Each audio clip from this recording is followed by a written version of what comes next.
Hello everyone. CPC के platform पर आपका हार्दिक स्वागत है। आज की जो हमारी क्लास है बहुत ज़्यादा इंपॉर्टेंट होने वाली है और इस क्लास को मैं काफ़ी टाइम से बनाने की सोच भी रहा था और आज मुझे इस क्लास को बनाने का सौभाग्य प्राप्त हुआ है। ये जो क्लास है आपकी हर एग्ज़ाम के लिए महत्वपूर्ण है, चाहे आप यूपीएससी की प्रिपरेशन कर रहे हो, चाहे आप एसएससी की प्रिपरेशन कर रहे हो या आप किसी भी कॉम्पिटिशन एग्जाम की जिसमें सरकारी नौकरी आपको देनी है और उसमें पॉलिटी आती है, तो उन सब में आपका एक क्वेश्चन आपका मिलता ही है। मतलब ये जो क्लास है आपकी, इससे आपको एक क्वेश्चन पूरा मिलेगा। ये मैं 100% आपसे बोल रहा हूँ कि आपको इस वीडियो के अंतर्गत से एक क्वेश्चन मिलने वाला है। ठीक है, तो मोस्ट इम्पोर्टेंट आपकी ये क्लास है। क्लास को पूरा देखना है और फिर मैं आपको एंड में बताऊंगा या क्लास के बीच में बताऊंगा कि इस क्लास की पीडीएफ आपको कहाँ मिलने वाली है। पीडीएफ जैसे मैं पढ़ाऊंगा वैसे ही पीपीटी फॉर्म में दूंगा, तो आपको नोट्स बनाने की कोई ज़रूरत नहीं है। पीडीएफ आप एक दो बार रिविजन कर लो, एक दो बार वीडियो देख लो, चीज़ें आपको क्लियर हो जाएंगी।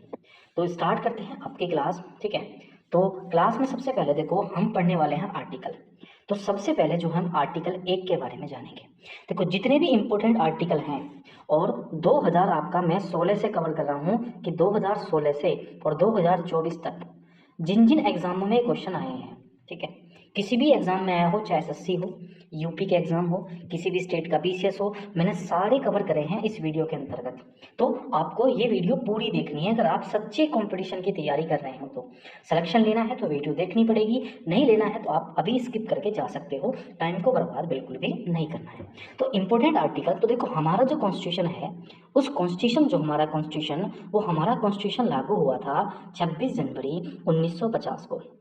ठीक है, हमारा संविधान कब लागू किया? 26 जनवरी 1950 को।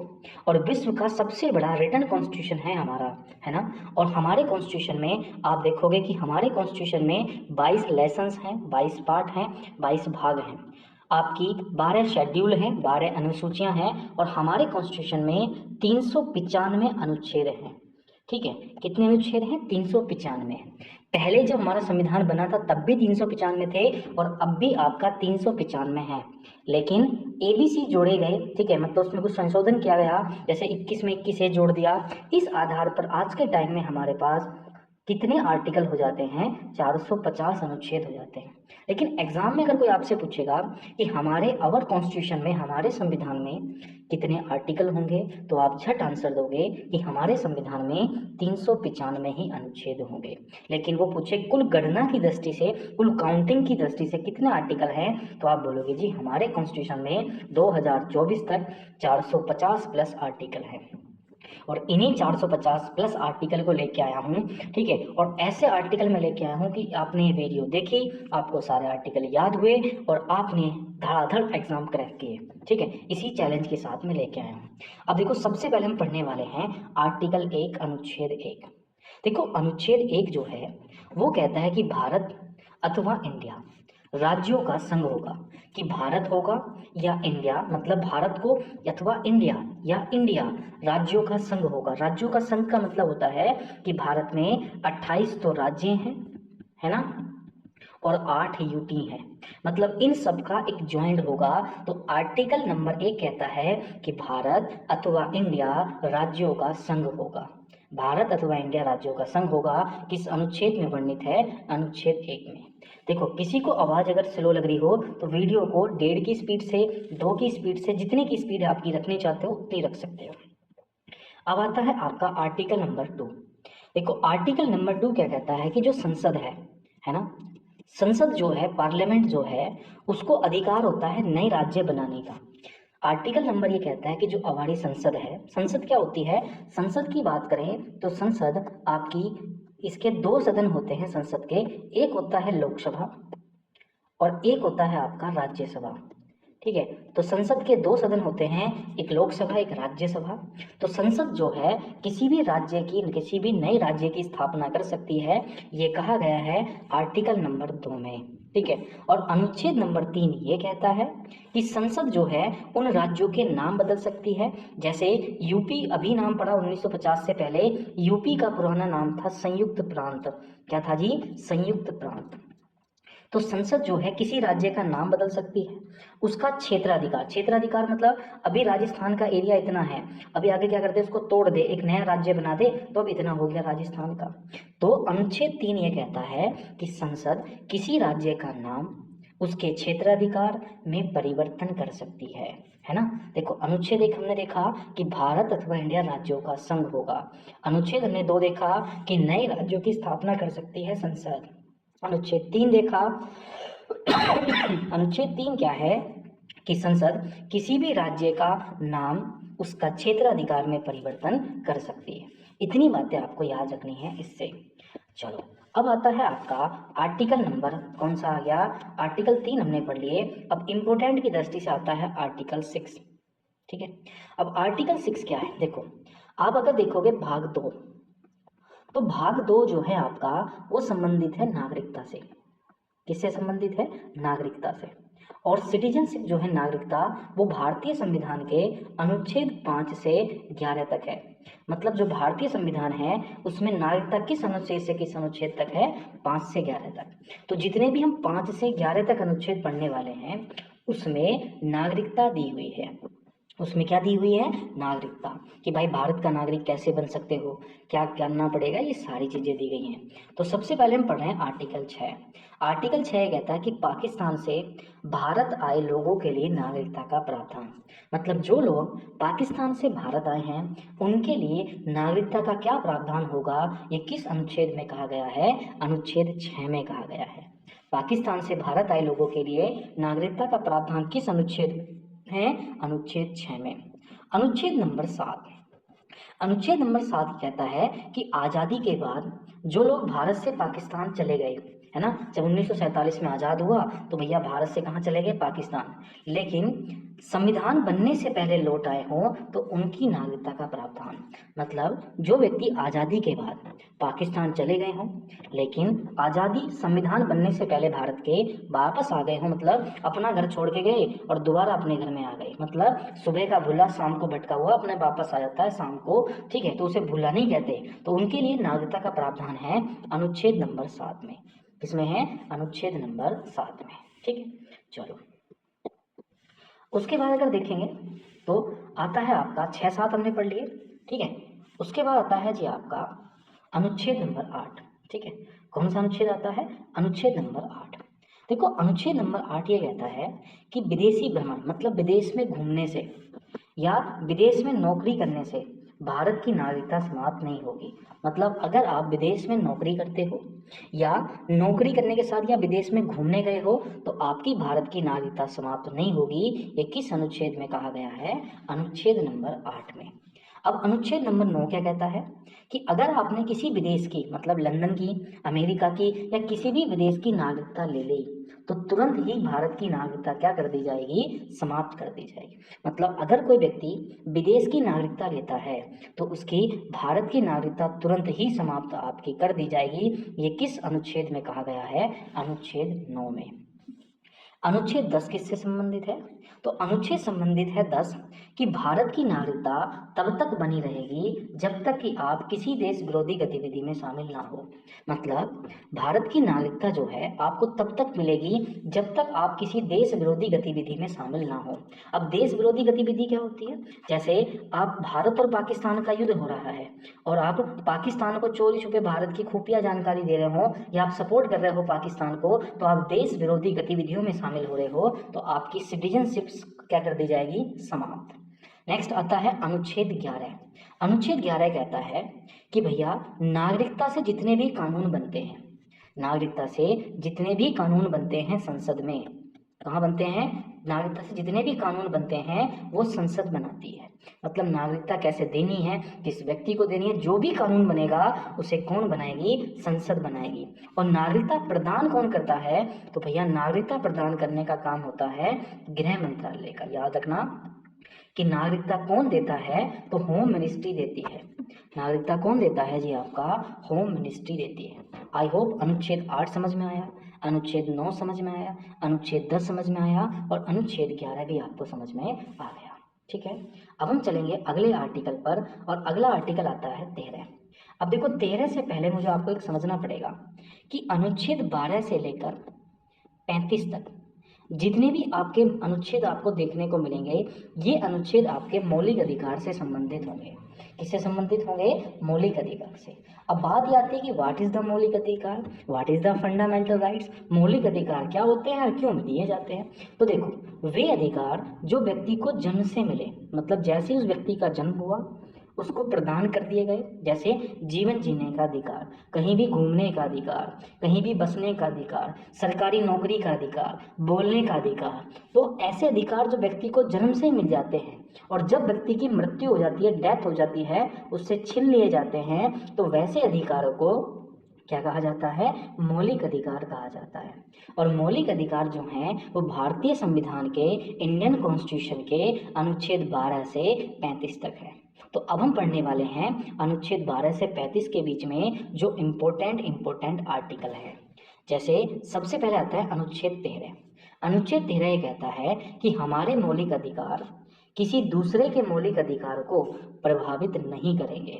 मतलब अगर हमारे मौलिक अधिकार किसी दूसरे के मौलिक अधिकारों का उल्लंघन करते हैं तो हमारे मौलिक अधिकार पर रोक लगा दी जाएगी। मतलब जैसे आपने कोई गाड़ी क्या करी, गाड़ी ली, कार है आपके पास और बहुत ज़्यादा धुआं दे रही है, तो आप तो सेफ निकलते जा रहे हैं, लेकिन दूसरे के मौलिक अधिकारों का उल्लंघन हो रहा है, तो ऐसे मौलिक अधिकारों पर आपके क्या लगा दी जाएगी? रोक लगा दी जाएगी। ये कहता है अनुच्छेद 13 कि ऐसे मौलिक अधिकार जो किसी दूसरे के मौलिक अधिकार को निलंबित, नुकसान पहुंचाते हैं, तो आपके मौलिक अधिकारों को क्या कर दिया जाएगा? निलंबित कर दिया जाएगा। अब आता है अनुच्छेद 14। अनुच्छेद 14 क्या है? अनुच्छेद 14 है विधि के समक्ष समानता का अधिकार। विधि में होता है कानून, लो, मतलब सभी को लो मतलब कानून का पूरा अधिकार है। विधि के समक्ष समानता का अधिकार मतलब कानून जो है वो सबके लिए क्या है जी? आपका समान है। सबके लिए क्या है? समान है। ये कहा गया है अनुच्छेद 14 में। अनुच्छेद 14 कहता है कि विधि के समक्ष समानता का अधिकार, कि कानून सबके लिए बराबर है, कोई अमीर हो गरीब हो, कानून सबके लिए कैसा होगा? बराबर होगा। ये किस अनुच्छेद में कहा गया है? अनुच्छेद 14 में। फिर आता है अनुच्छेद 15। अनुच्छेद 15 कहता है कि धर्म, लिंग, वंश, धर्म, लिंग, वंश, जाति के आधार पर हम किसी व्यक्ति से भेदभाव नहीं करेंगे। अनुच्छेद 15 ये कहता है कि धर्म, लिंग, वंश, जाति के आधार पर हम क्या नहीं करेंगे? भेदभाव नहीं करेंगे।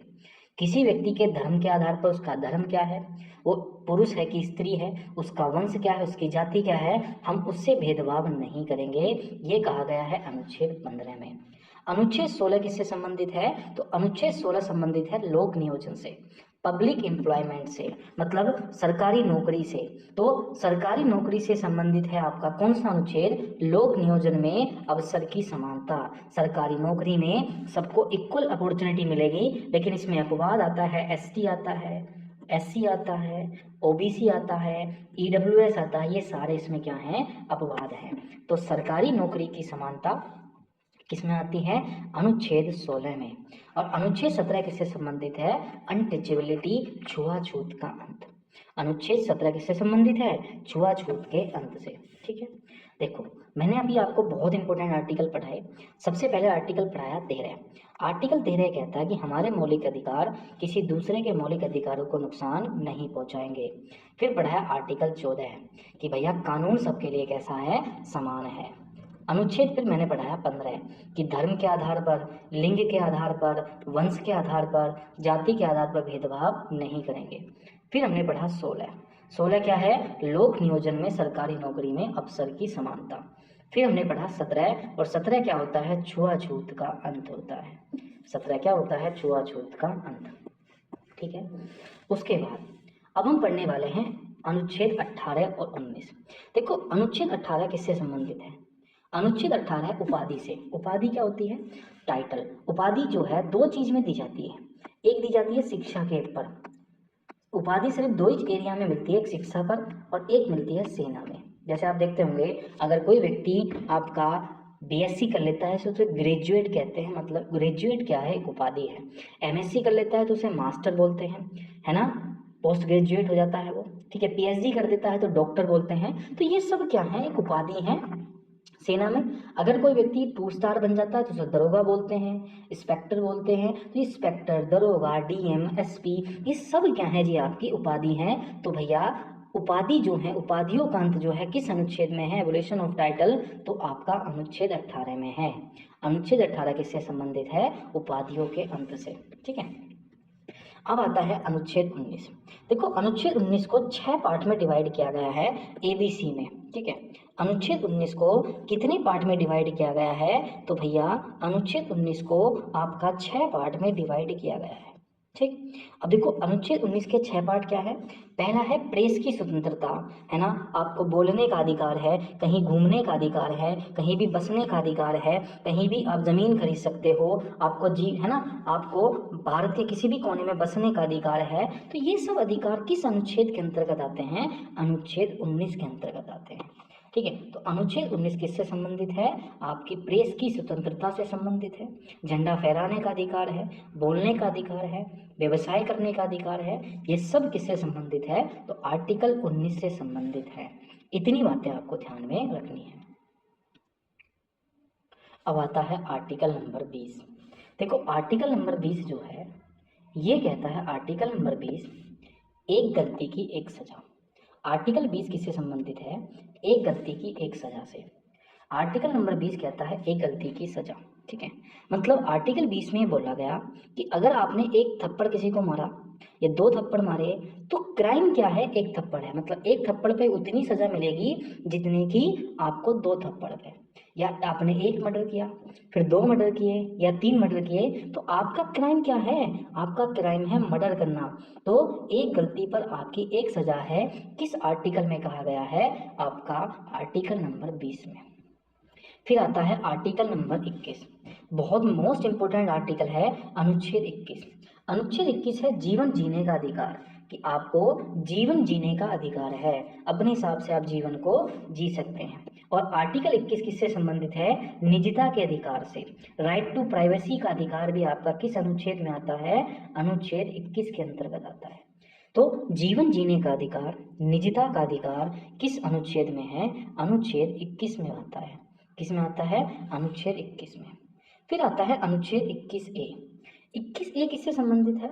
कि 6 वर्ष से 14 वर्ष के बच्चों के लिए निःशुल्क शिक्षा का प्रावधान, कि 6 वर्ष से 14 वर्ष के बच्चों के लिए फ्री एजुकेशन दी जाएगी। ये किस आर्टिकल में कहा गया है? अनुच्छेद 21 में कहा गया है। किसमें बोला गया है? 21 में कहा गया है कि जिस बच्चे की उम्र 6 वर्ष से 14 वर्ष के बीच में होगी उन्हें फ्री एजुकेशन दी जाएगी, उन्हें निःशुल्क कानूनी सहायता दी जाएगी। 20 क्या है? एक गलती की एक सजा। 21 क्या है? जीवन जीने का अधिकार, अपनी प्राइवेसी रखने का अधिकार। 21A क्या है? कि 6 वर्ष से 14 वर्ष के बच्चों को फ्री एजुकेशन दी जाएगी। ठीक है, चलो उसके बाद अगला आर्टिकल हम पढ़ेंगे, है ना, ये तो हमने पढ़ लिया था। उसके बाद आता है आर्टिकल 22। देखो अनुच्छेद 22 क्या है? अनुच्छेद 22 कहता है कि व्यक्ति को अगर हम गिरफ्तार करते हैं तो गिरफ्तार करने से पहले उसको अरेस्ट वारंट दिखाना पड़ेगा कि हम क्यों गिरफ्तार कर रहे हैं। और जब अगर हमने उसे गिरफ्तार कर लिया तो उसे 24 घंटे के अंदर जो है ना, जो मजिस्ट्रेट होगा डिस्ट्रिक्ट कोर्ट का, उसके समक्ष प्रस्तुत करना पड़ेगा। यही कहता है आर्टिकल नंबर 22। आर्टिकल 22 कहता है कि व्यक्ति को गिरफ्तार करने से पहले अरेस्ट वारंट दिखाना होगा, और अगर अरेस्ट वारंट आपने दिखा के उसे गिरफ्तार कर लिया है तो 24 घंटे के अंदर आपको मजिस्ट्रेट के समक्ष उसे प्रस्तुत करना होगा। यही है हमारा आर्टिकल नंबर 22। फिर आता है अनुच्छेद 23। अनुच्छेद 23 ये कहता है कि आप किसी से भी जोर जबरदस्ती काम नहीं करा सकते, मतलब किसी से फोर्स लेबर काम नहीं करा सकते कि भाई तू कर, उसकी मर्जी है वो करे, उसकी मर्जी है वो ना करे। ठीक है, तो आप किसी से जोर जबरदस्ती काम नहीं करा सकते। ये किस आर्टिकल में कहा गया है? अनुच्छेद 23 में कहा गया है। और इसे इंग्लिश में बोलते हैं फोर्स लेबर और इंग्लिश हिंदी में बोलते हैं बलात् श्रम। किससे संबंधित है अनुच्छेद 23? बलात् श्रम से। फिर आता है अनुच्छेद 24। अनुच्छेद 24 आर्टिकल नंबर 24 कहता है कि जिस बच्चे की उम्र 14 वर्ष से कम हो, जिस बच्चे की उम्र जो है 14 वर्ष से कम हो, आप उससे कोई भी खतरनाक काम नहीं करा सकते। या तो आप काम ही मत कराओ उस बच्चे से, लेकिन अगर वो काम करना चाहता है, उसकी कुछ कंडीशन खराब है, ठीक है, फाइनेंशियल ठीक नहीं है, तो भैया उससे आप कोई खतरनाक काम नहीं कराओगे। जैसे कोयले की भट्टी में काम नहीं करेगा, जिससे मतलब उसको जान को खतरा हो, वो काम नहीं कर सकता वो। ये कहा जाता है अनुच्छेद 14 में। फिर आता है अनुच्छेद 25। देखो अनुच्छेद 25 से अनुच्छेद 28, जितने भी आर्टिकल होंगे 25 से 28 के बीच में, उसमें रिलीजियंस की बात करी गई होगी, धर्म की। किसकी बात करी गई 25 से 28? धर्म की।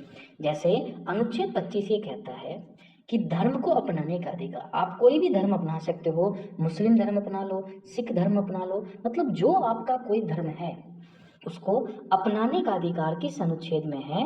अनुच्छेद 25 में है। किसमें है जी? अनुच्छेद 25 में। फिर आता है अनुच्छेद 26। आपने जो उस धर्म को अपनाया है उसके कार्य करने की स्वतंत्रता जो है वो आपकी अनुच्छेद 26 देता है। जैसे आपने हिंदू धर्म अपनाया है तो उसके कार्य क्या हैं? पूजा पाठ करना, मंदिर में जाना, तो वो करने का अधिकार है। मुस्लिम धर्म अपनाया है तो नमाज पढ़ने का अधिकार है। मतलब अनुच्छेद 25 ही कहता है कि धर्म अपनाओ, जो भी धर्म अपनाना है, और उस धर्म के अनुच्छेद 26 कहता है जिस धर्म को आपने अपनाया है उसे कार्य करो उस धर्म के। तो ये है आर्टिकल नंबर 26। ठीक है, देखो भारत जो है एक धर्मनिरपेक्ष देश है। धर्मनिरपेक्ष का मतलब होता है कि ना तो हम किसी धर्म को सपोर्ट करते हैं और ना ही हम किसी धर्म का क्या करते हैं? विरोध करते हैं। ठीक है, फिर आता है अनुच्छेद 27। अनुच्छेद 27 ये कहता है कि धर्म कार्य के लिए आपने अगर कोई पैसा दिया है धर्म में लगाने के लिए तो उस पर कोई भी टैक्स नहीं लगेगा। मतलब धर्म के लिए दिए गए पैसे पर कोई भी टैक्स नहीं लगता है। ये कहा गया है अनुच्छेद 27 में, आर्टिकल 27 में, कि धर्म के लिए दिए गए दान पर कोई भी टैक्स नहीं लगता है। ये किस आर्टिकल में है? आर्टिकल 27 में है। किस आर्टिकल में जी? आर्टिकल 27 में। ठीक, चलो आगे बढ़ते हैं। ठीक, मजा आ रहा होगा तो वीडियो को लाइक कर देना है। अब देखो आर्टिकल आता है 28। आर्टिकल 28 ये कहता है कि सरकारी पैसे से अगर कोई संस्थान चल रहा है, कोई स्कूल चल रहा है, जैसे सरकारी स्कूल, वहाँ पर किसी धर्म की शिक्षा नहीं दी जाएगी। मतलब कुल मिला के जहाँ पर सरकार पैसा इन्वेस्ट कर रही है किसी स्कूल में, कॉलेज में, मतलब कोई संस्थान चला रही है, कोई इंस्टीट्यूशन चला रही है, तो भैया वहाँ पर किसी धर्म की शिक्षा नहीं दी जाएगी। ध्यान रखना, संस्कृत एक भाषा है ना कि धर्म, उर्दू एक भाषा है ना कि धर्म, हिंदी एक भाषा है ना कि धर्म। कभी आप सोचो कि हिंदी पढ़ाई जाती है, संस्कृत पढ़ाई जाती है, उर्दू नहीं। ध्यान रखना कि ये लैंग्वेज है ना कि रिलीजन। ठीक है, तो सरकारी धन से चल रहे किसी संस्थान में धर्म की शिक्षा नहीं दी जाएगी। ये किस आर्टिकल में कहा गया है? आर्टिकल नंबर 28 में। फिर आता है देखो 29 और 30। देखो अनुच्छेद 29 और अनुच्छेद 30 ये संबंधित है अल्पसंख्यक से। किससे संबंधित है? अल्पसंख्यक से, माइनॉरिटी से। देखो अल्पसंख्यक में कौन आते हैं? देखो ऐसी कोई जाति हो, ऐसी कोई जनजाति हो जो विलुप्त होने की कगार पे हो, खत्म होने की कगार पे हो, या उनकी जनसंख्या कम हो, तो उसे बोलते हैं आपका अल्पसंख्यक, माइनॉरिटी। जैसे आप देखोगे मुस्लिमों को किस में डाला गया है? अल्पसंख्यक में। सिखों को किस में डाला गया है? अल्पसंख्यक में। जैन धर्म को किस में डाला गया है? अल्पसंख्यक में। बौद्ध धर्म किस में है? अल्पसंख्यक में। तो आर्टिकल नंबर 29 और 30 से अगर कोई भी क्वेश्चन है अल्पसंख्यक से, तो आंख बंद करके आंसर या तो 29 लगाना है या आंसर लगाना है 30, क्योंकि ये दो ही अनुच्छेद हैं जो आपका अल्पसंख्यक से संबंधित है। ठीक है, अनुच्छेद 29 में कहा गया है अल्पसंख्यक वर्गों के हितों के संरक्षण, मतलब उनके हितों के संरक्षण की बात किस आर्टिकल में कही गई है? 29 में। अनुच्छेद 30 किससे संबंधित है? तो अनुच्छेद 30 में और उनकी शिक्षण संस्थान के बारे में बताया गया है।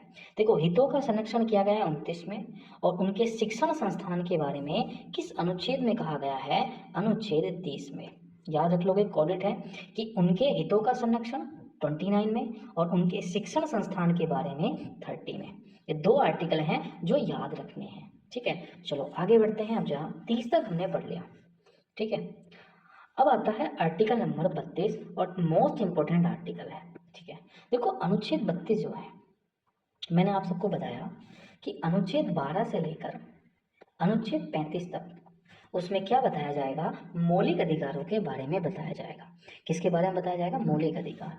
अब देखो ऐसा होता है कि जैसे आपके मौलिक अधिकारों को कोई नुकसान पहुंचाता है, ठीक है, आपके मौलिक अधिकारों को कोई नुकसान पहुंचाता है तो आप अनुच्छेद 32 के तहत आप सुप्रीम कोर्ट में याचिका डाल सकते हो।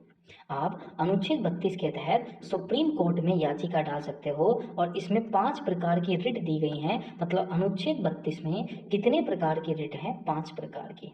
कितने प्रकार की, 5 प्रकार की। तो आर्टिकल 32 जो है वो सुप्रीम कोर्ट में आप याचिका डाल सकते हो और इसमें 5 प्रकार की रिट है, उनमें से कोई रिट आप लगा सकते हो।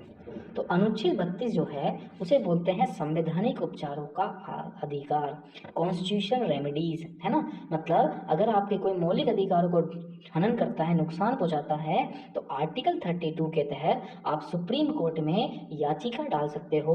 और आर्टिकल 32 में कितनी याचिका दी गई है, कितनी रिट दी गई है, 5, है ना। उन 5 में से आप कोई भी लगा सकते हो। लेकिन अगर सपोज मानो सुप्रीम कोर्ट आपसे दूर है तो आप हाई कोर्ट में भी जा सकते हो। कहाँ जा सकते हो, हाई कोर्ट में। और हाई कोर्ट में जाओगे तो आर्टिकल की इस्तेमाल करोगे 226 का। आगे जाके बताऊंगा 226 क्या है। बात समझ गए कि अनुच्छेद 32 किससे संबंधित है, संवैधानिक उपचारों से, कॉन्स्टिट्यूशनल रेमेडीज से। मतलब अगर आपके कोई मौलिक अधिकार को नुकसान पहुंचाता है तो आप आर्टिकल 32 का यूज करके सीधे सुप्रीम कोर्ट में जा सकते हो और सुप्रीम कोर्ट में 5 प्रकार की रिट जारी कर सकते हो। समझ गए इतनी बात को। अब देखो आता है आर्टिकल नंबर 37। अब 37 क्या है, देखो 37, अब बात समझनी है कि अनुच्छेद 35 तक तो हमने देखा मौलिक अधिकार है। अब आप जो 36 से 51 तक पढ़ोगे, 36 से अनुच्छेद 51 तक, वो संबंधित होंगे डीपीएसपी से। वो किससे संबंधित होंगे जी, डीपीएसपी से। डीपीएसपी क्या होता है, डायरेक्टेड प्रिंसिपल स्टेट पॉलिसी, राज्य के नीति निर्देशक तत्व। मतलब अनुच्छेद 36 से 51 तक किससे संबंधित है, डीपीएसपी से, राज्य के नीति निर्देशक तत्व से। अब देखो 36 से 51 तक अगर किसी राज्य को अच्छा राज्य बनना है, बेहतरीन राज्य बनना है, तो उन्हें इन आर्टिकल को लागू करना होगा, ठीक है। और जब हमारा कॉन्स्टिट्यूशन बन रहा था तो हमारे पास इतने पैसे नहीं थे कि हम सारे आर्टिकल लागू कर सकते थे।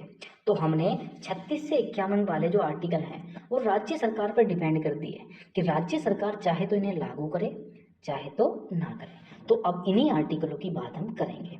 जैसे अनुच्छेद 37। देखो अनुच्छेद 37 जो है ये न्यायालय द्वारा, जो डीपीएसपी हैं ये न्यायालय द्वारा परिवर्तनीय नहीं है। मतलब इन्हें सुप्रीम कोर्ट भी आप इसे क्या नहीं कर सकता, इसे लागू नहीं कर सकता। जैसे न्यायालय द्वारा परिवर्तनीय कौन है, मौलिक अधिकार। आप किसी के मौलिक अधिकार छीन के दिखाओ, वो तुरंत सुप्रीम कोर्ट एक्शन ले लेगा। लेकिन राज्य सरकार के ऊपर है ये 36-37 से लेकर 36 से 51 तक। राज्य सरकार चाहे तो दे, नहीं तो ना दे। मतलब अनुच्छेद 37 ये कहता है कि राज्य के नीति निर्देशक तत्व न्यायालय द्वारा अपरिवर्तनीय हैं। मतलब इसमें कोर्ट कोई भी परिवर्तन नहीं कर सकता। फिर आता है 39, अनुच्छेद 39। अनुच्छेद 39 कहता है कि समान कार्य के लिए स्त्री व पुरुष को समान वेतन दिया जाएगा। आर्टिकल नंबर 39 कहता है कि चाहे पुरुष हो चाहे स्त्री हो, अगर वे इक्वल वर्क कर रहे हैं, जैसे सपोज मानो पुलिस में है, आर्मी में है, तो भैया उन्हें समान सैलरी मिलेगी, ठीक है। ये किस आर्टिकल के अंतर्गत है, आर्टिकल नंबर 39 से, कि समान कार्य के लिए समान वेतन दिया जाएगा। किस अनुच्छेद में है, 39 में। फिर आता है अनुच्छेद 39A।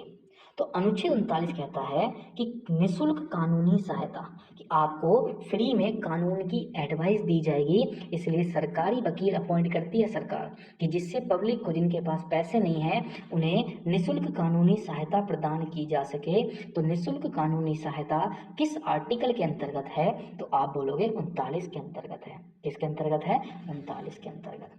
फिर आता है अनुच्छेद 40। अनुच्छेद 40 संबंधित है ग्राम पंचायत के गठन से।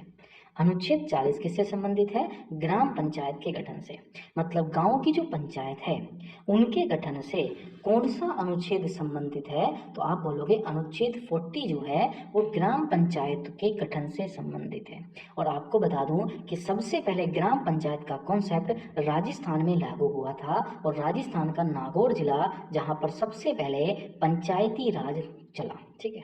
तो अनुच्छेद 40 किससे संबंधित है, ग्राम पंचायतों के गठन से। फिर आता है अनुच्छेद 41।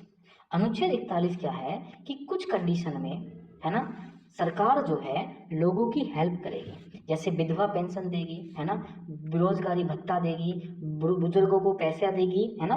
तो ये क्या है, कुछ कंडीशन में सरकार जो है वो सरकारी सहायता देगी, आपको कुछ पैसा वगैरह देगी। तो किस आर्टिकल के अंतर्गत है, 41 के अंतर्गत। ठीक है, बहुत सारे आर्टिकल अभी हमने पढ़े। ठीक है, एक बार मैं इसका रिवीजन बताऊं। 32 कहता है कि अगर आपके मौलिक अधिकारों को कोई उल्लंघन पहुंचाता है तो तुरंत पहुंच जाओ सुप्रीम कोर्ट। 37 कहता है कि जो डीपीएसपी है, मौलिक राज्य के नीति तत्व हैं, वो न्यायालय द्वारा परिवर्तनीय नहीं है, मतलब उसमें न्यायालय कुछ भी परिवर्तन नहीं कर सकता। 39 कहता है समान कार्य के लिए समान वेतन। 39 ये कहता है निःशुल्क कानूनी सहायता। 40 कहता है ग्राम पंचायतों का गठन। और 41 कहता है कि कुछ कंडीशन में आपको सरकारी सहायता दी जाएगी। इतनी बात समझ गए? चलो आगे बढ़ते हैं। ठीक है, अब देखो, अब आता है अनुच्छेद नंबर 42। देखो अनुच्छेद 42 जो है वो कहता है न्याय संगत कार्यों की मनोचित दशा। मतलब ये किसका क्या मतलब है कि देखो, अगर कोई प्रेग्नेंट लेडी है तो उसको छुट्टी वगैरह, है ना, उन सब के लिए कौन सा आर्टिकल संबंधित है, आर्टिकल नंबर 42। किससे संबंधित है, आपका 42 संबंधित है। अनुच्छेद 43, अनुच्छेद 43 ये कहता है कि सरकार इतना वेतन निर्धारित करेगी, है ना, जिससे कोई भी व्यक्ति होगा वो अपना परिवार चला सके। ठीक है, मतलब अनुच्छेद 43 ये कहता है कि सरकार एक न्यूनतम मजदूरी डिक्लेयर करे, जैसे नरेगा मनरेगा सुना होगा, है ना। तो सरकार जो है एक इतनी सैलरी लोगों की डिसाइड तो करेगी कि जिससे कोई भी उन्हें उससे नीचे पैसे ना दे और वो अपना घर परिवार चला सके। तो किस अनुच्छेद के अंतर्गत आता है, 43। 43 के बाद आता है अनुच्छेद 44 और मोस्ट इंपोर्टेंट आर्टिकल है 44। क्यों, वो देखो देखो अनुच्छेद 44 जो है वो ये कहता है समान सिविल संहिता। समान सिविल संहिता मतलब समान सिविल कोड। वो क्या है, देखो भारत में जैसे आप देखोगे तो बहुत सारे धर्म हैं, हिंदू धर्म है, जैन है, मुस्लिम है, बहुत ही सारे धर्म हैं। सबकी शादी करने का अलग तरीका होता है। ठीक है, लेकिन जिस राज्य में समान सिविल संहिता लागू होगी, आप शादी तो कितने तरीकों से भी कर लो, लेकिन अगर आपको तलाक लेना होगा तो आपको कहाँ जाना पड़ेगा, कोर्ट। कहाँ आना पड़ेगा, कोर्ट। अगर कोर्ट नहीं आते तो तलाक मान्य नहीं होगा। तो उसे बोलते हैं समान सिविल संहिता, कि भाई सबके लिए सिविल कोड कैसा है, इक्वल है। और भारत का पहला राज्य जहाँ पर सिविल कोड लागू है हुई थी उसका नाम है गोवा। भारत का पहला राज्य था गोवा जहाँ समान सिविल संहिता लागू हुई थी। ठीक है, फिर आता है अनुच्छेद 45। अनुच्छेद 45 किससे संबंधित है, तो देखो अनुच्छेद 45 कहता है कि जिन बच्चों की उम्र, है ना, या वे बच्चे जिनकी उम्र 6 वर्ष से कम हो, जिन बच्चों की उम्र 6 वर्ष से कम हो, उन बच्चों के हेल्थ को सरकार ध्यान रखेगी, या उनके स्वास्थ्य का ध्यान जो है वो सरकार का रखना जिम्मेदारी है। लेकिन मैंने बताया कि 36 से लेकर 51 तक के जितने भी अनुच्छेद हैं वो सरकार चाहे तो लागू करे, नहीं तो ना लागू करे। इन्हें तो सुप्रीम कोर्ट भी बदल नहीं सकता। कि आप सोचो कि लागू नहीं करा 6 वर्ष से स्वास्थ्य का ध्यान, पहुंच के सुप्रीम कोर्ट तो खारिज कर देगा, क्योंकि डिपेंड किस पे है, राज्य सरकार पे। फिर आता है अनुच्छेद 47। अनुच्छेद 47 ये कहता है कि SC ST OBC, ST SC OBC के लिए विशेष आरक्षण का जो प्रावधान है वो किस अनुच्छेद में है, आपका अनुच्छेद 46 में। ST SC OBC के लिए विशेष आरक्षण का प्रावधान किस अनुच्छेद में है, तो अनुच्छेद 46 में संबंधित है। आपका ध्यान रखना है कि अनुच्छेद 46 किससे संबंधित है, SC ST OBC के लिए आरक्षण से। 42 किससे संबंधित है, कि न्याय संगत कार्यों की मनोचित दशा से। 43 कहता है कि व्यक्ति को इतना वेतन मिले जितना वो अपना जीवन यापन कर सके। 44 कहता है समान सिविल संहिता। 45 कहता है कि भाई जिस बच्चे की उम्र 6 वर्ष से कम हो उनके स्वास्थ्य का ध्यान कौन रखेगी, आपकी सरकार रखेगी। 46 कहता है कि ST SC OBC के लिए क्या है, विशेष आरक्षण है 46 में। ठीक है, चलो वीडियो देखिएगा, देखो मजा आ रहा हो, और अगर आप नए हैं तो दोस्तों कर लियो भाई, देखो सब्सक्राइब, है ना। ये देखो ये रिस्पॉन्सिबिलिटी आपकी है, इतना हम आपको इतना अच्छा कंटेंट दे रहे हैं, PDF दे रहे हैं, तो इतना चीज़ें तो आपकी बनती हैं। ठीक है, अब देखो आता है अनुच्छेद 48। अनुच्छेद 48 क्या है, तो अनुच्छेद 48 कहता है कृषि में पशुपालन की वृद्धि। कि भैया कृषि में जो है कृषि में और पशुपालन की वृद्धि करने का काम किसका है? राज्य सरकार का। कि राज्य सरकार जो है खेती में बढ़ोतरी के लिए कुछ नियम कानून लेके आएगी, पशुपालन में वृद्धि के लिए कुछ नियम कानून लेके आएगी। तो किससे संबंधित है 48? तो कृषि से। लेकिन ये इतना इम्पोर्टेंट नहीं है जितना कि 48A है। एग्जाम में बहुत आया है 48A। अनुच्छेद 48A संबंधित है पर्यावरण से, कि भाई पर्यावरण और वन्य जीव, पर्यावरण और वन्य जीव की रक्षा किस आर्टिकल के अंतर्गत है? Article 48A। ध्यान रखना 48A है। जितने भी तुम्हें ABCD दिखाई देंगे तो इनका मतलब ये है कि जब हमारा कॉन्स्टिट्यूशन लागू हुआ था 26 जनवरी 1950 को, तब ये नहीं थे, इन्हें कुछ ना कुछ संशोधन करके बाद में जोड़ा गया है। तो अनुच्छेद 48A कहता है पर्यावरण व वन्य जीव की रक्षा। तो पर्यावरण और वन्य जीव की रक्षा किससे संबंधित है? 48A से। फिर आता है अनुच्छेद 49। 49 ये कहता है कि जो हमारे नेशनल स्मारक हैं, कोई मूर्ति वगैरह होगी, उन सब की रक्षा करना किस अनुच्छेद के अंतर्गत आता है? 49 से। राष्ट्रीय स्मारक की रक्षा करना है हमारी कर्तव्य है, ये राज्य सरकार का काम है। ये सब किस आर्टिकल के अंतर्गत आता है? 49 के। फिर आता है अनुच्छेद 50। अनुच्छेद 50 ये कहता है कि न्यायपालिका को कार्यपालिका से अलग करना। ठीक है, मतलब कार्य करने वाली सिस्टम अलग, न्याय देने वाला सिस्टम अलग। तो किस अनुच्छेद में न्यायपालिका को कार्यपालिका से अलग करने की बात कही गई है? तो आप झट आंसर दोगे अनुच्छेद 50 में। अनुच्छेद 50 में न्यायपालिका को कार्यपालिका से अलग करने की बात कही गई है। फिर आता है अनुच्छेद 51, और अनुच्छेद 51 है अंतर्राष्ट्रीय शांति, इंटरनेशनल पीस से संबंधित है अनुच्छेद 51। किससे संबंधित है? अनुच्छेद 51 अंतर्राष्ट्रीय शांति से संबंधित है। अंतर्राष्ट्रीय शांति से संबंधित है अनुच्छेद 51। अनुच्छेद 51A किससे संबंधित है? तो A संबंधित है 51A मौलिक कर्तव्य से। किससे संबंधित है? मौलिक कर्तव्य से संबंधित है आपका 51A। देखो 48 संबंधित है कृषि व पशुपालन की वृद्धि से, 48 है पर्यावरण व वन से, 49 राष्ट्रीय स्मारक से, 50 न्यायपालिका को कार्यपालिका से अलग करना, 51 अंतर्राष्ट्रीय शांति से, 51A मौलिक कर्तव्य से। तो ये आपको ध्यान रखने हैं। चलो आगे बढ़ेंगे अगले आर्टिकल पर। ठीक है, अब अगले आर्टिकल पे हम पहुंचते हैं 52। ठीक, देखो जितने अब आर्टिकल आए हैं 52 से लेकर जितने भी मैं आर्टिकल पढ़ाऊंगा, जहां तक मैं आपको बताऊंगा, ये आर्टिकल में राष्ट्रपति से संबंधित है। ये आर्टिकल किससे संबंधित है? हमारे देश के राष्ट्रपति से। जैसे अनुच्छेद 52 में है राष्ट्रपति का पद, कि भारत का एक राष्ट्रपति होगा। ये किस अनुच्छेद में कहा गया है? अनुच्छेद 52 में। तो अनुच्छेद 52 संबंधित है राष्ट्रपति के पद से। फिर आता है अनुच्छेद 54। अनुच्छेद 54 है राष्ट्रपति के इलेक्शन से, कि राष्ट्रपति को कैसे चुना जाता है, राष्ट्रपति के चुनाव में कौन कौन वोट करते हैं, कौन कौन वोट नहीं करते। तो ये किससे संबंधित है? 54 से। तो अनुच्छेद 54 किससे संबंधित है?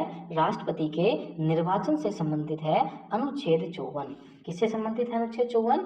राष्ट्रपति के निर्वाचन से, याद रख लोगे। फिर आता है अनुच्छेद 56। तो देखो अनुच्छेद 56 जो है राष्ट्रपति का कार्यकाल दिया गया है। अनुच्छेद 56 में क्या है? राष्ट्रपति का कार्यकाल, कि भाई राष्ट्रपति का जो कार्यकाल होता है वो 5 वर्ष का होता है। कितने वर्ष का होता है? 5 वर्ष का। तो ये बात किस अनुच्छेद में कही गई है? आर्टिकल 56 में। राष्ट्रपति का पद 52 में, राष्ट्रपति का निर्वाचन 54 में, और राष्ट्रपति का कार्यकाल 56 में। फिर आता है अनुच्छेद 58, और अनुच्छेद 58 ही है राष्ट्रपति की योग्यताएं, कि भाई जिस व्यक्ति को हम भारत का राष्ट्रपति बना रहे हैं उसकी क्या क्वालिफिकेशन होनी चाहिए, उसकी कितनी एज होनी चाहिए। तो राष्ट्रपति बनने के लिए कितनी एज चाहिए जी? 35 वर्ष चाहिए, है ना। याद रखना है कि भारत का राष्ट्रपति बनने के लिए कितनी एज होना अनिवार्य है? तो 35 वर्ष होना अनिवार्य है। तो सिंपल सी बात है कि जिस व्यक्ति को हम भारत का राष्ट्रपति बना रहे हैं उसकी क्या क्या योग्यताएं होनी चाहिए, तो वो किस अनुच्छेद में है? 58 में। अनुच्छेद 60 किससे संबंधित है? तो राष्ट्रपति की शपथ से, कि राष्ट्रपति को कौन ओथ कराता है। ठीक है, तो राष्ट्रपति की शपथ किस अनुच्छेद से संबंधित है? तो अनुच्छेद 60 से।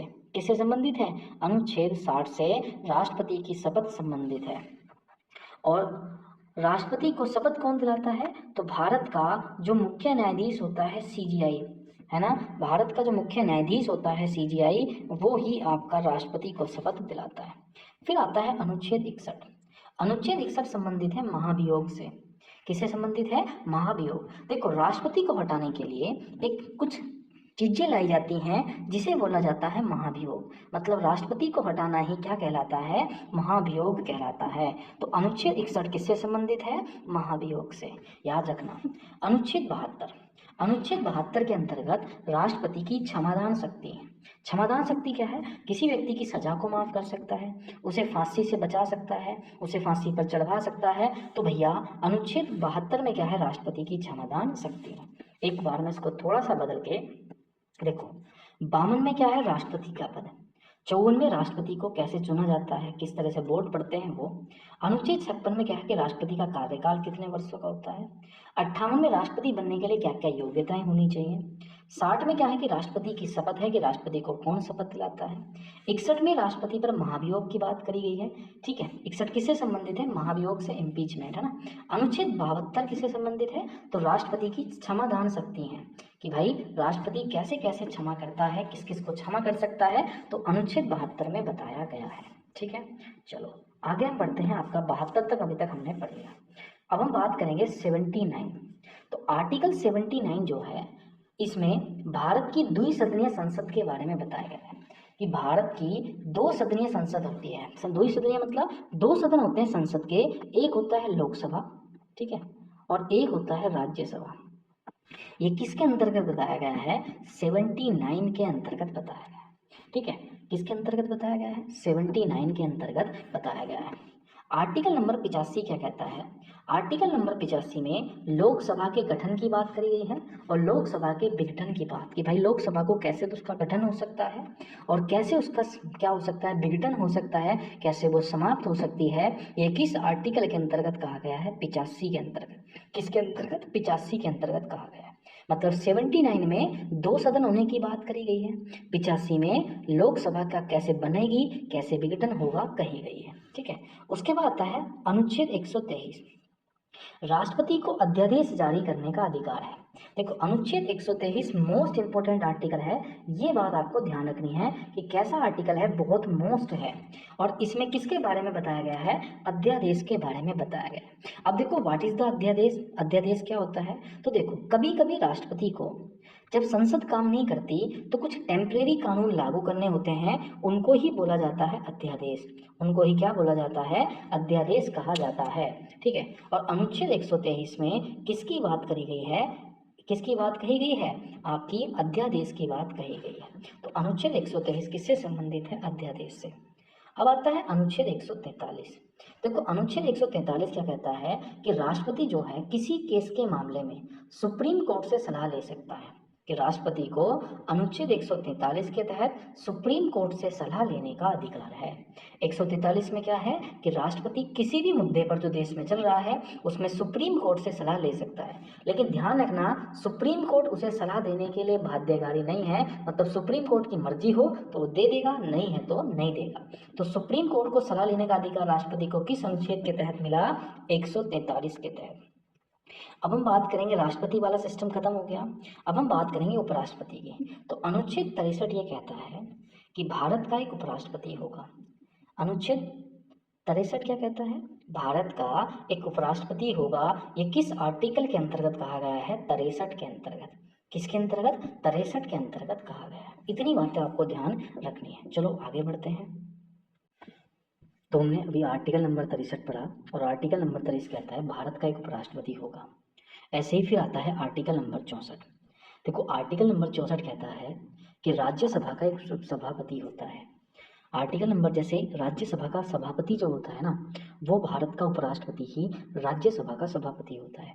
तो ऐसे ही एक आता है अनुच्छेद 64।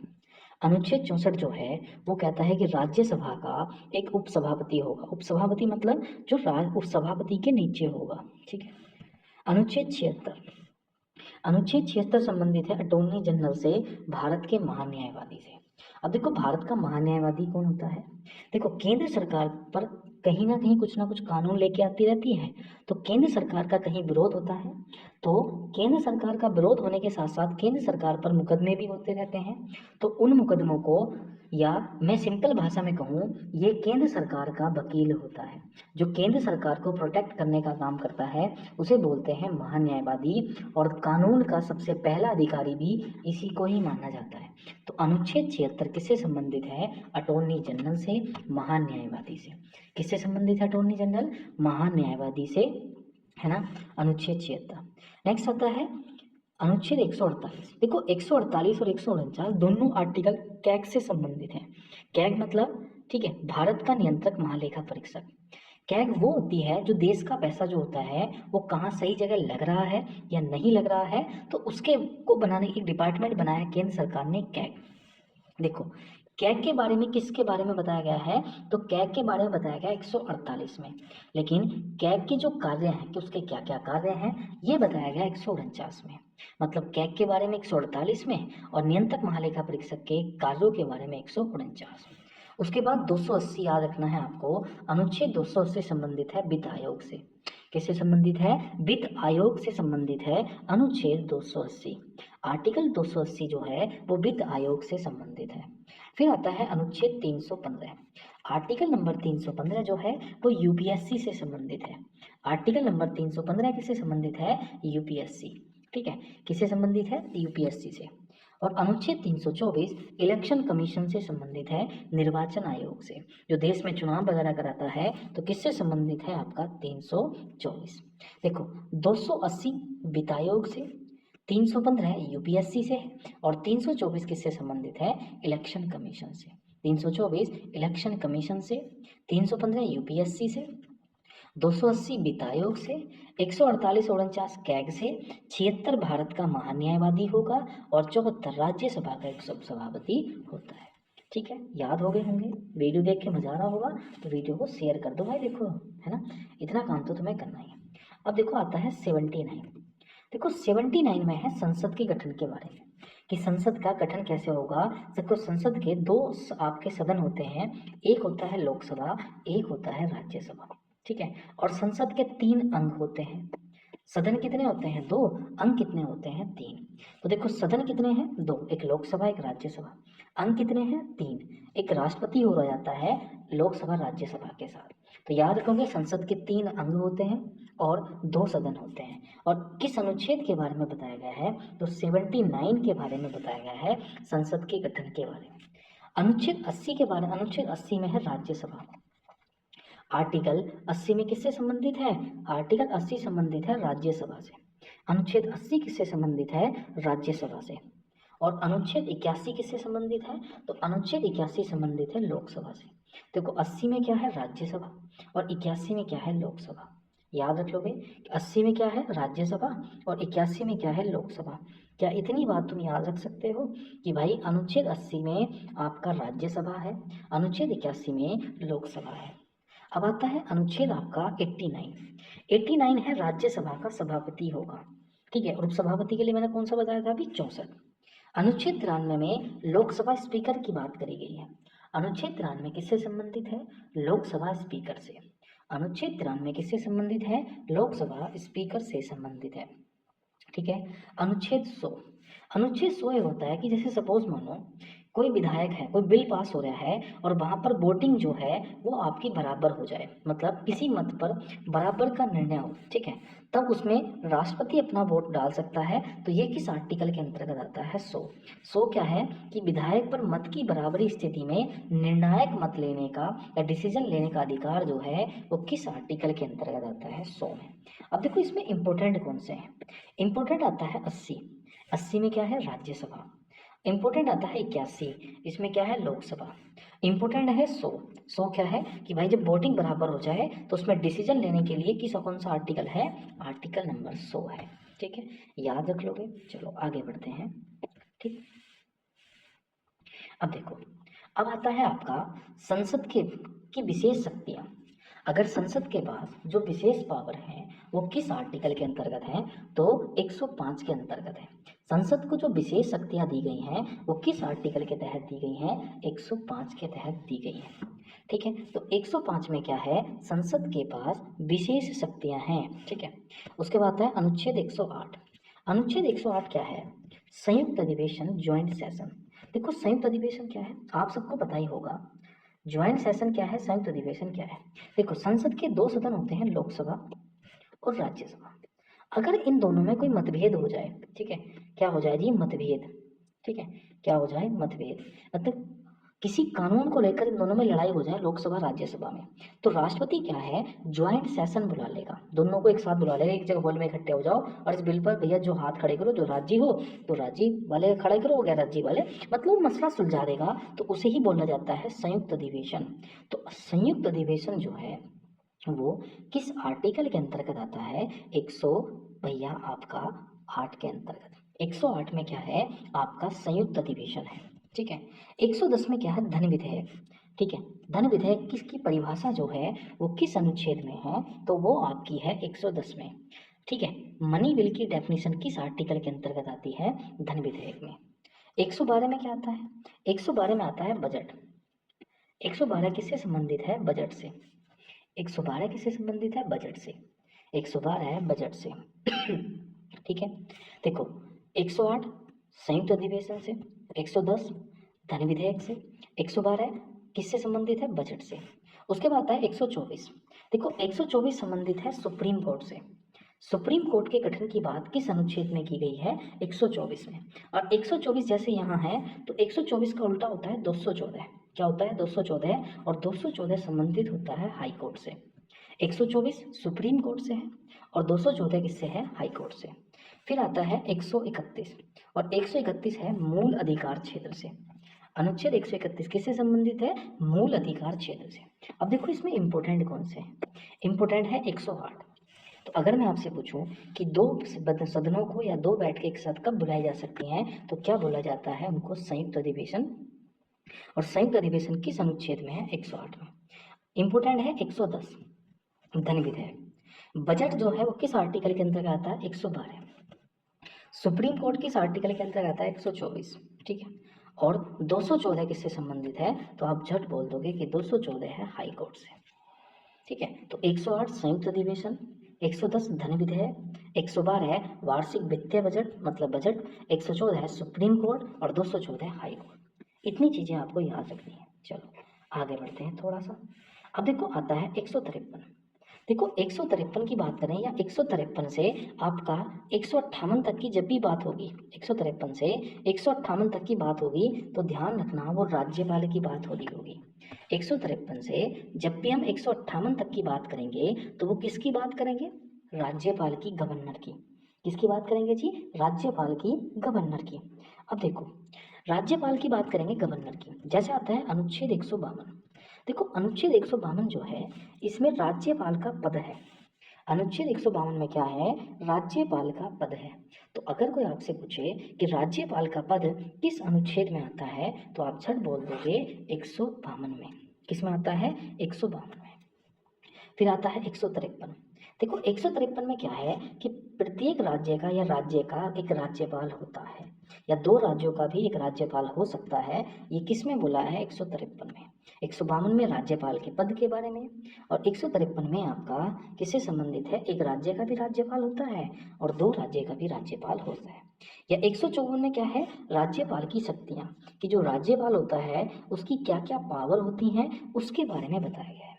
फिर आता है 155।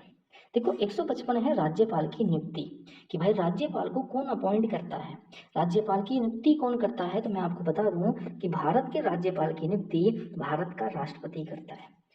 राज्य के राज्यपाल की नियुक्ति कौन करता है, राष्ट्रपति। और राज्यपाल बनने के लिए कितनी एज होना चाहिए, 35, ठीक है। अनुच्छेद 161। अनुच्छेद 161 है राज्यपाल की क्षमादान शक्ति, कि राज्यपाल क्या क्या सजा माफ कर सकता है। क्या वो मृत्युदंड को भी माफ कर सकता है, या वो सेना के मामले में हस्तक्षेप कर सकता है। तो ये सब बारे में बताया गया है आपका 161 में।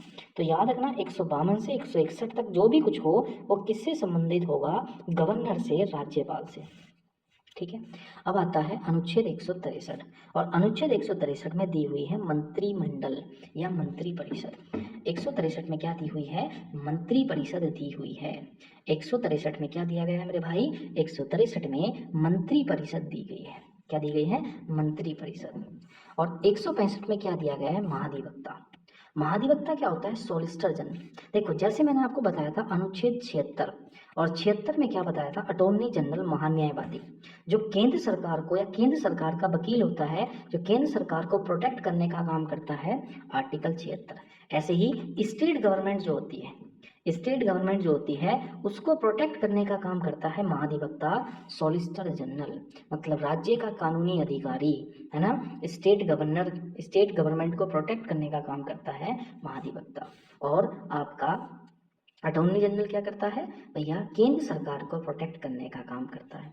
तो महान्यायवादी 76 में है, महाधिवक्ता 165 में है, और अनुच्छेद 152 से 161 तक किससे संबंधित है, राज्यपाल से। ठीक है, चलो नेक्स्ट बढ़ते हैं। देखो उसके बाद अगर हम देखेंगे 168 में आता है विधानमंडल। 168 में क्या है, विधानमंडल। जैसे अनुच्छेद 79 में क्या था, संसद। एंड उसके बाद 169 में क्या है, विधान परिषद। ठीक है, 169 में क्या है, विधान परिषद। और 170 में आती है विधानसभा। 170 में क्या आती है, विधानसभा आती है, लेजिस्लेटिव असेंबली आती है। ठीक है, 214 मैंने अभी बता ही दिया था कि 214 आर्टिकल किससे संबंधित है, हाई कोर्ट से। और भारत में अगर टोटल हाई कोर्ट पूछे तो भारत में टोटल 25 हाई कोर्ट हैं। भारत में कितने हाई कोर्ट हैं, तो भारत में 25 हाई कोर्ट हैं। कितने हाई कोर्ट हैं जी, 25। उसके बाद मैंने आप सबको बताया था अभी कुछ टाइम पहले, आर्टिकल 32 बताया था। 32 ये बताया था अगर किसी व्यक्ति के मौलिक अधिकारों को उल्लंघन होता है, मौलिक अधिकारों को नुकसान पहुंचाया जाता है, तो अनुच्छेद 32 के तहत वो सुप्रीम कोर्ट में याचिका डाल सकता है। तो ऐसे ही एक आर्टिकल आता है 226।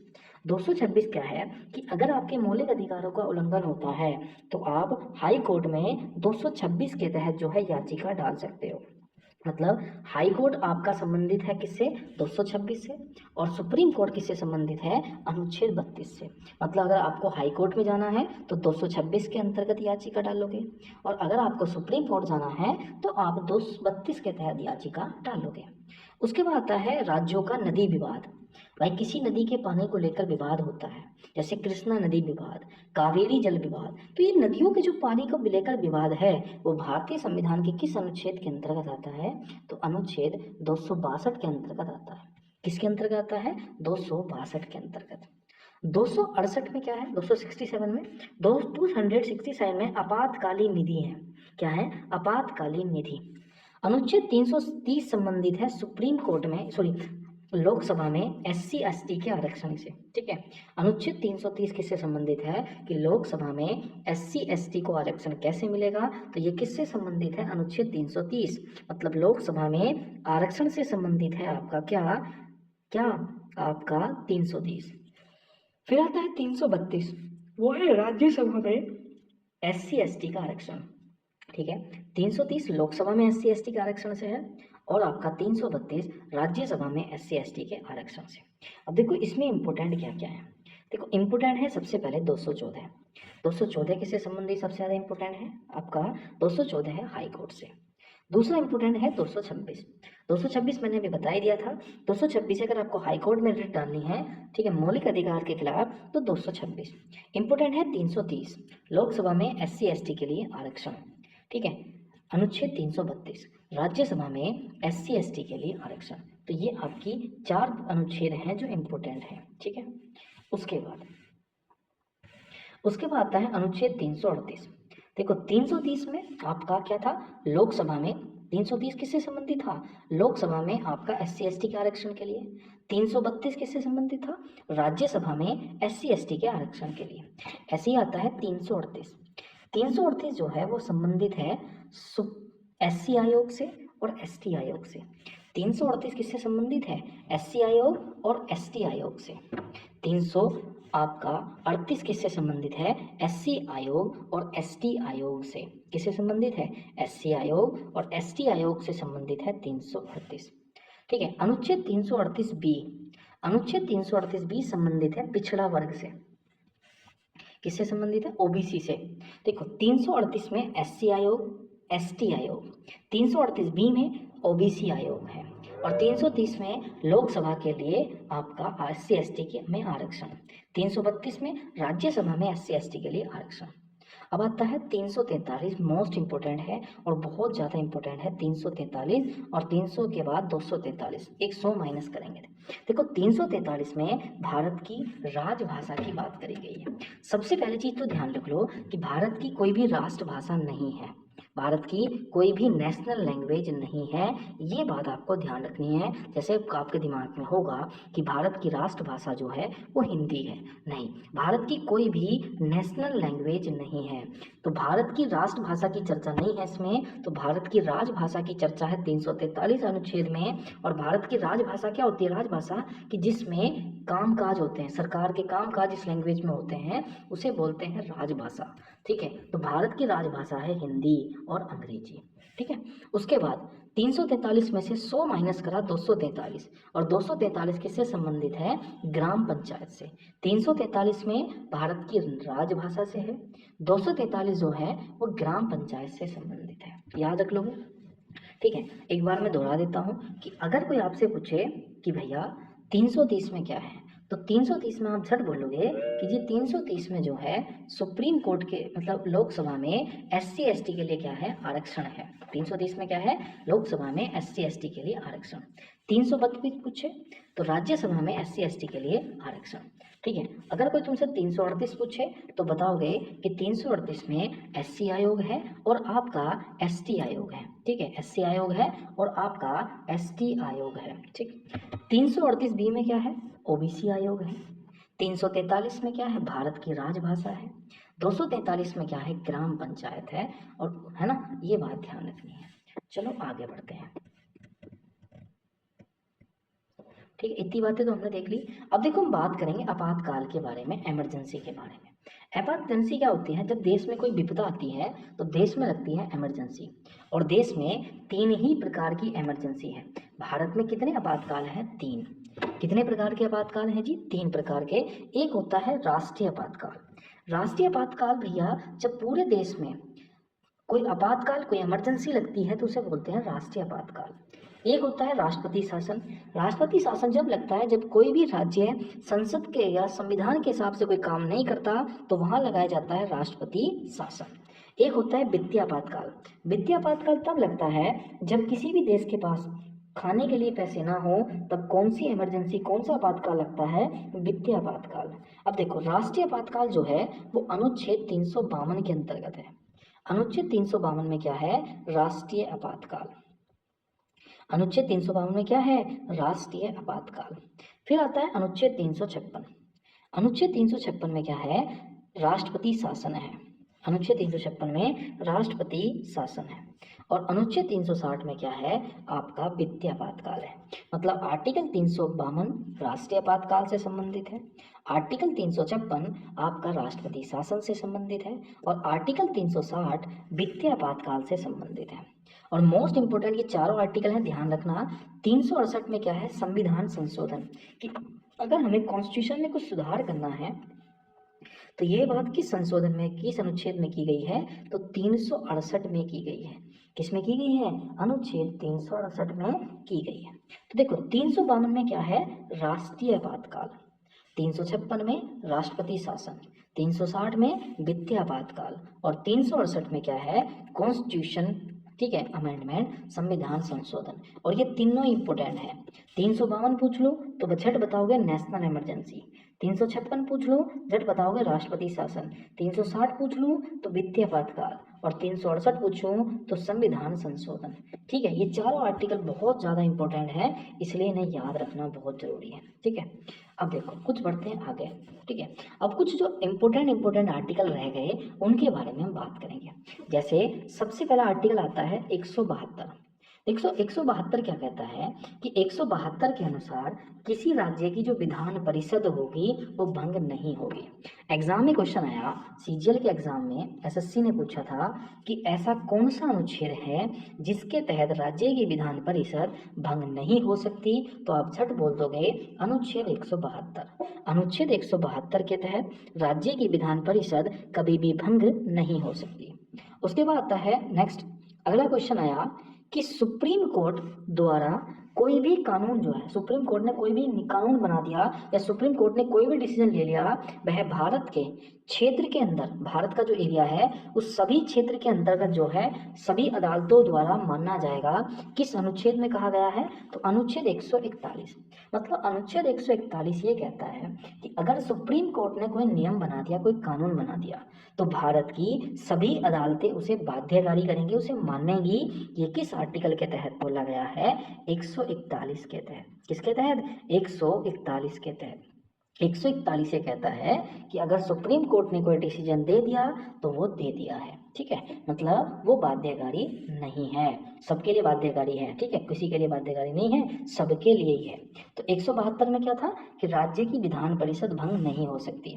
141 में क्या है कि सुप्रीम कोर्ट ने कोई नियम कानून बना दिया तो सभी के लिए मान्य होगा। नेक्स्ट, भारतीय संविधान का कौन सा अनुच्छेद लोक सेवा आयोग मतलब यूपीएससी के सदस्यों को हटाने और निलंबित करने से संबंधित है? मतलब अभी मैंने आपको बताया था कि यूपीएससी किस आर्टिकल से संबंधित है? 315 से। 324 में क्या था? इलेक्शन कमीशन था, निर्वाचन आयोग था। तो अनुच्छेद 315 ये कहता है कि भाई लोक सेवा आयोग जो यूपीएससी के सदस्य हैं उनको हटाने के या उनको निलंबित करने के लिए कौन सा अनुच्छेद काम आएगा? तो 317 काम आएगा। कौन सा काम आएगा जी? 317। नेक्स्ट क्वेश्चन आता है कि भारत में सर्वोच्च न्यायालय सुप्रीम कोर्ट के स्थान से संबंधित प्रावधानों का उल्लेख किस अनुच्छेद में किया गया है? मतलब सुप्रीम कोर्ट के स्थान से जो भी प्रावधान उल्लेख होते हैं वो किस अनुच्छेद में आते हैं? 130 में। किस में आते हैं? 130 में आते हैं, ठीक है। चलो नेक्स्ट आता है, अगला क्वेश्चन आता है। देखो अगला क्वेश्चन है कि भारतीय संविधान के किस अनुच्छेद में उल्लेख किया गया कि अगर देश में बाहरी आक्रमण और आंतरिक अशांति, देश के अंदर अशांति हो तो राज्यों की रक्षा करना केंद्र सरकार का कर्तव्य है। मतलब कोई भी देश पर चाहे बाहर से आक्रमण कर दे, अंदर से कोई आक्रमण कर दे, तो केंद्र सरकार का काम होगा राज्य को, देश को प्रोटेक्ट करना। ये किस अनुच्छेद में है? अनुच्छेद 355 में है कि केंद्र सरकार देश को प्रोटेक्ट करेगी, चाहे अंदर से आक्रमण हो चाहे बाहर से। किस आर्टिकल के अंतर्गत आता है? 355 के अंतर्गत आता है। नेक्स्ट अगला आर्टिकल आता है 74। 74 क्या कहता है कि भारतीय संविधान के किस अनुच्छेद के तहत, भारतीय संविधान का कौन सा अनुच्छेद है जिसमें प्रधानमंत्री मंत्री परिषद का प्रमुख होता है? कि जो प्रधानमंत्री है वो सभी मंत्री परिषद का प्रमुख होता है। किस आर्टिकल में बोला? आर्टिकल 74 में। आर्टिकल 74 में बोला गया है कि प्रधानमंत्री मंत्री परिषद का क्या होता है? मुखिया होता है। याद रख लोगे इतनी बात। चलो आगे बढ़ते हैं, ठीक है।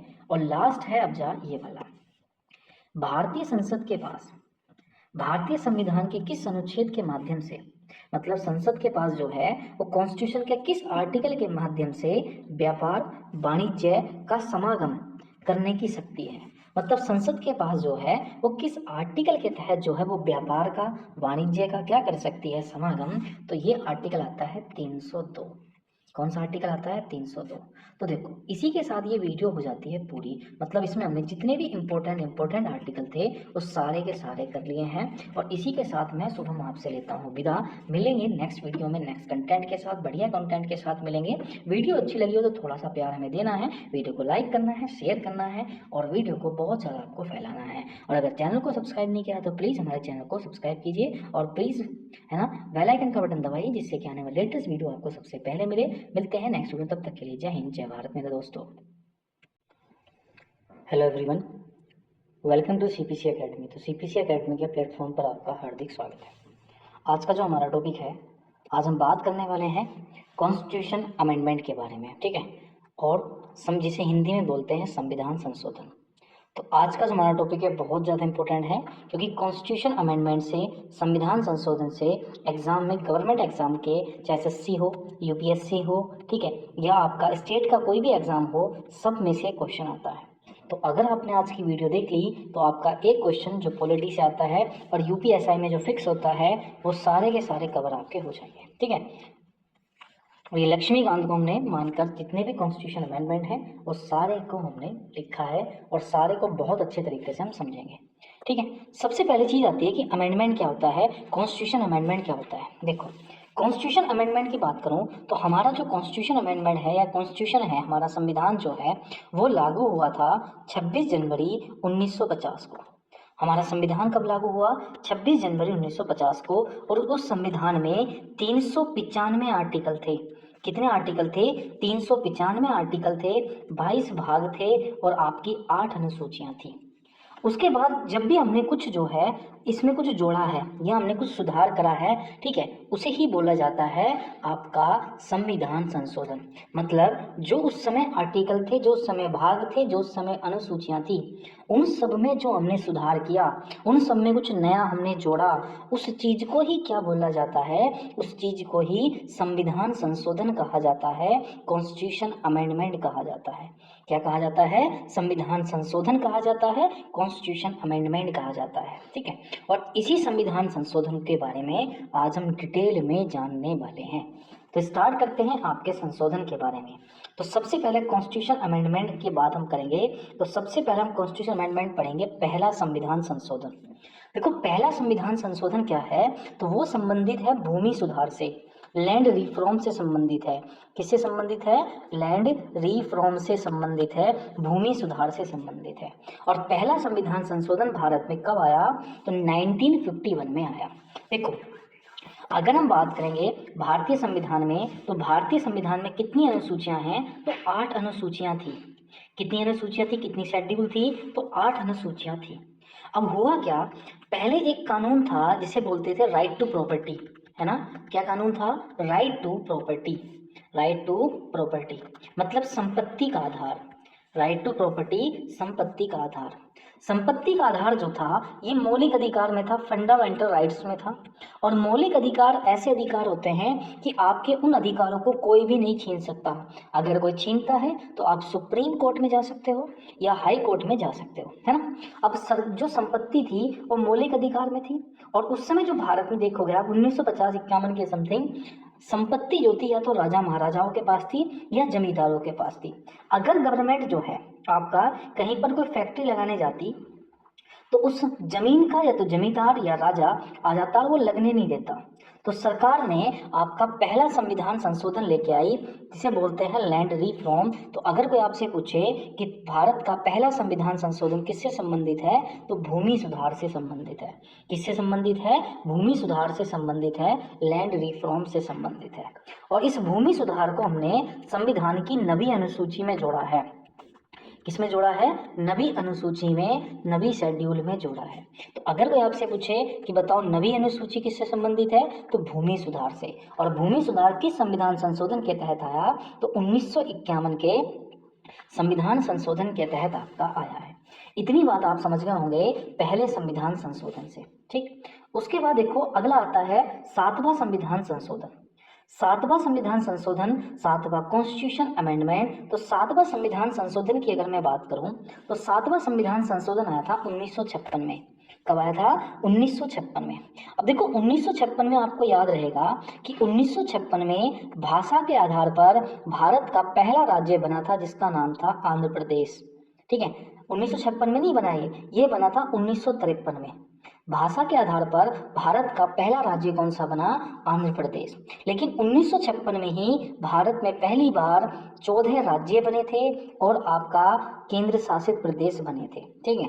मतलब 1956 में ही भारत में आपके राज्य बने और आपके केंद्र शासित प्रदेश बने। तो 7वां संविधान संशोधन जो है वो संबंधित किससे है? भाषा के आधार पर राज्यों से। जो भाषा के आधार पर राज्य बने उससे संबंधित है। दूसरा पॉइंट इसमें क्या था 7वां संविधान संशोधन में, कि देखो एक राज्य का भी राज्यपाल हो सकता है और 2 राज्य का मतलब एक से अधिक राज्यों का भी राज्यपाल हो सकता है। तो राज्यपाल जो हो सकता है वो 2 राज्यों का भी हो सकता है। याद रखना कि भाषा के आधार पर राज्यों के पुनर्गठन से 7वां संविधान संशोधन है, और एक राज्य का भी राज्यपाल होगा और एक से अधिक मतलब 2 राज्यों का भी राज्यपाल होगा। ये याद रखना किसमें है? 7वें संविधान संशोधन में, ठीक है। चलो अगले पे चलते हैं। आपका 7वां पढ़ लिया, अब हम पढ़ेंगे 12वां संविधान संशोधन। कौन सा संविधान संशोधन है? तो 12वां संविधान संशोधन जो आया 1962 में। 12वां संविधान संशोधन में गोवा को ठीक है, उसको गोवा को और दमन द्वीप को भारत का हिस्सा बनाया गया। तो किस संविधान संशोधन के तहत गोवा और दमन द्वीप को भारत का हिस्सा बनाया गया? तो वो है आपका 12वां संविधान संशोधन। कौन सा संविधान संशोधन है? 12वां संविधान संशोधन के तहत आपका गोवा को और दमन द्वीप को भारत का हिस्सा बनाया गया। नेक्स्ट आता है 13वां संविधान संशोधन 1962। 12वां भी 1962 में है और 13वां भी 1962 में है। और 13वें संविधान संशोधन के तहत जो है नागालैंड को भारत का राज्य घोषित किया गया। देखो 12वें में क्या है, गोवा दमन द्वीप को बनाया गया था। 13वें में क्या है, नागालैंड को भारत का राज्य बनाया गया था। तो देखो 12वें में गोवा दमन द्वीप और 13वें में आता है आपका नागालैंड। ठीक, नेक्स्ट आता है 14वां संविधान संशोधन। कौन सा संविधान संशोधन है? 14वां संविधान संशोधन है और 14वां संविधान संशोधन भी 1962 में ही आया है। देखो 12वां भी 1962 में आया, गोवा दमन द्वीप से संबंधित है। 13वां भी आपका 1962 में आया और 14वां संविधान संशोधन भी 1962 में ही आया है। और 14वें संविधान संशोधन के तहत पौंडीचेरी को भारत का अंग बनाया गया है। 14वां संविधान संशोधन के तहत किसको भारत का अंग बनाया गया? पौंडीचेरी को। ठीक है, नेक्स्ट आता है 31वां संविधान संशोधन। देखो 31वां संविधान संशोधन है 1973 में आया। 31वां संविधान संशोधन कब आया? 1973 में। और 31वें संविधान संशोधन के तहत जो है लोकसभा की सीटों को 525 से 545 कर दिया गया।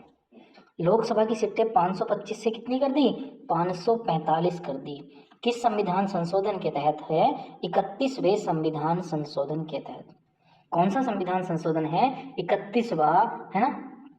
इसमें क्या करा गया था कि लोकसभा की सीटों को 525 से बढ़ाई, कितनी? 545।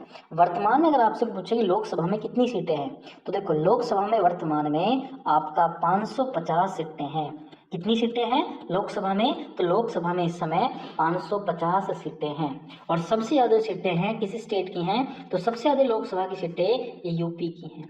सबसे ज़्यादा सीटें किसकी हैं लोकसभा में? तो भैया आपकी यूपी की हैं। और यूपी की कितनी सीटें हैं लोकसभा में? तो आप झट याद रखोगे कि यूपी की जो सीटें हैं लोकसभा में आपकी 80 हैं। कितनी हैं? 80 हैं। ठीक है, और उसके बाद आती हैं आपकी वेस्ट बंगाल की सीटें, और वेस्ट बंगाल की सीटें हैं 42।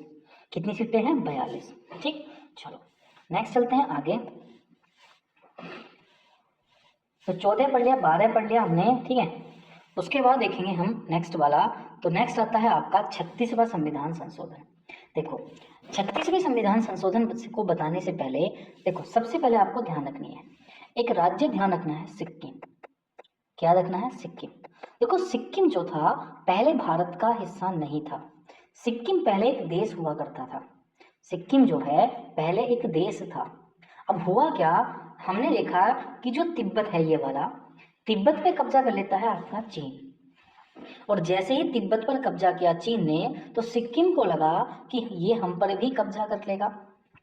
तो सिक्किम आया, भारत भागा भागा सिक्किम का राजा, और उसने कहा कि हमें जो है भारत का हिस्सा बना लो या भारत का हिस्सा बनना है। लेकिन उसने हमारे सामने एक कंडीशन रखी। कंडीशन ये रखी कि हम 1 साल के ट्रायल पर रहेंगे। मतलब 1 साल हम देखेंगे कि जैसा बिहेवियर आप अदर स्टेट के साथ करते हो क्या वैसा बिहेवियर भी हमारे साथ भी होगा। तो हम 1 साल के ट्रायल पर रहेंगे। तो हमने 35वां संविधान संशोधन के तहत सिक्किम को 1 साल के ट्रायल पर रखा। 35वें संविधान संशोधन के तहत सिक्किम कितने साल के ट्रायल पर रहा? 1 साल के। लेकिन 36वें संविधान संशोधन 1975 में सिक्किम जो है भारत का 22वां राज्य बन गया। सिक्किम भारत का कौन सा राज्य बना? 22वां राज्य बना। कौन सा राज्य बना? 22वां राज्य बना। और किस संविधान संशोधन के तहत बना? तो 36वें संविधान संशोधन के तहत। तो याद रखना 35वां संविधान संशोधन सिक्किम ट्रायल पे रहा था, और 36वें संविधान संशोधन में सिक्किम भारत का कौन सा स्टेट बन गया? तो आपका 22वां राज्य आपका बन गया।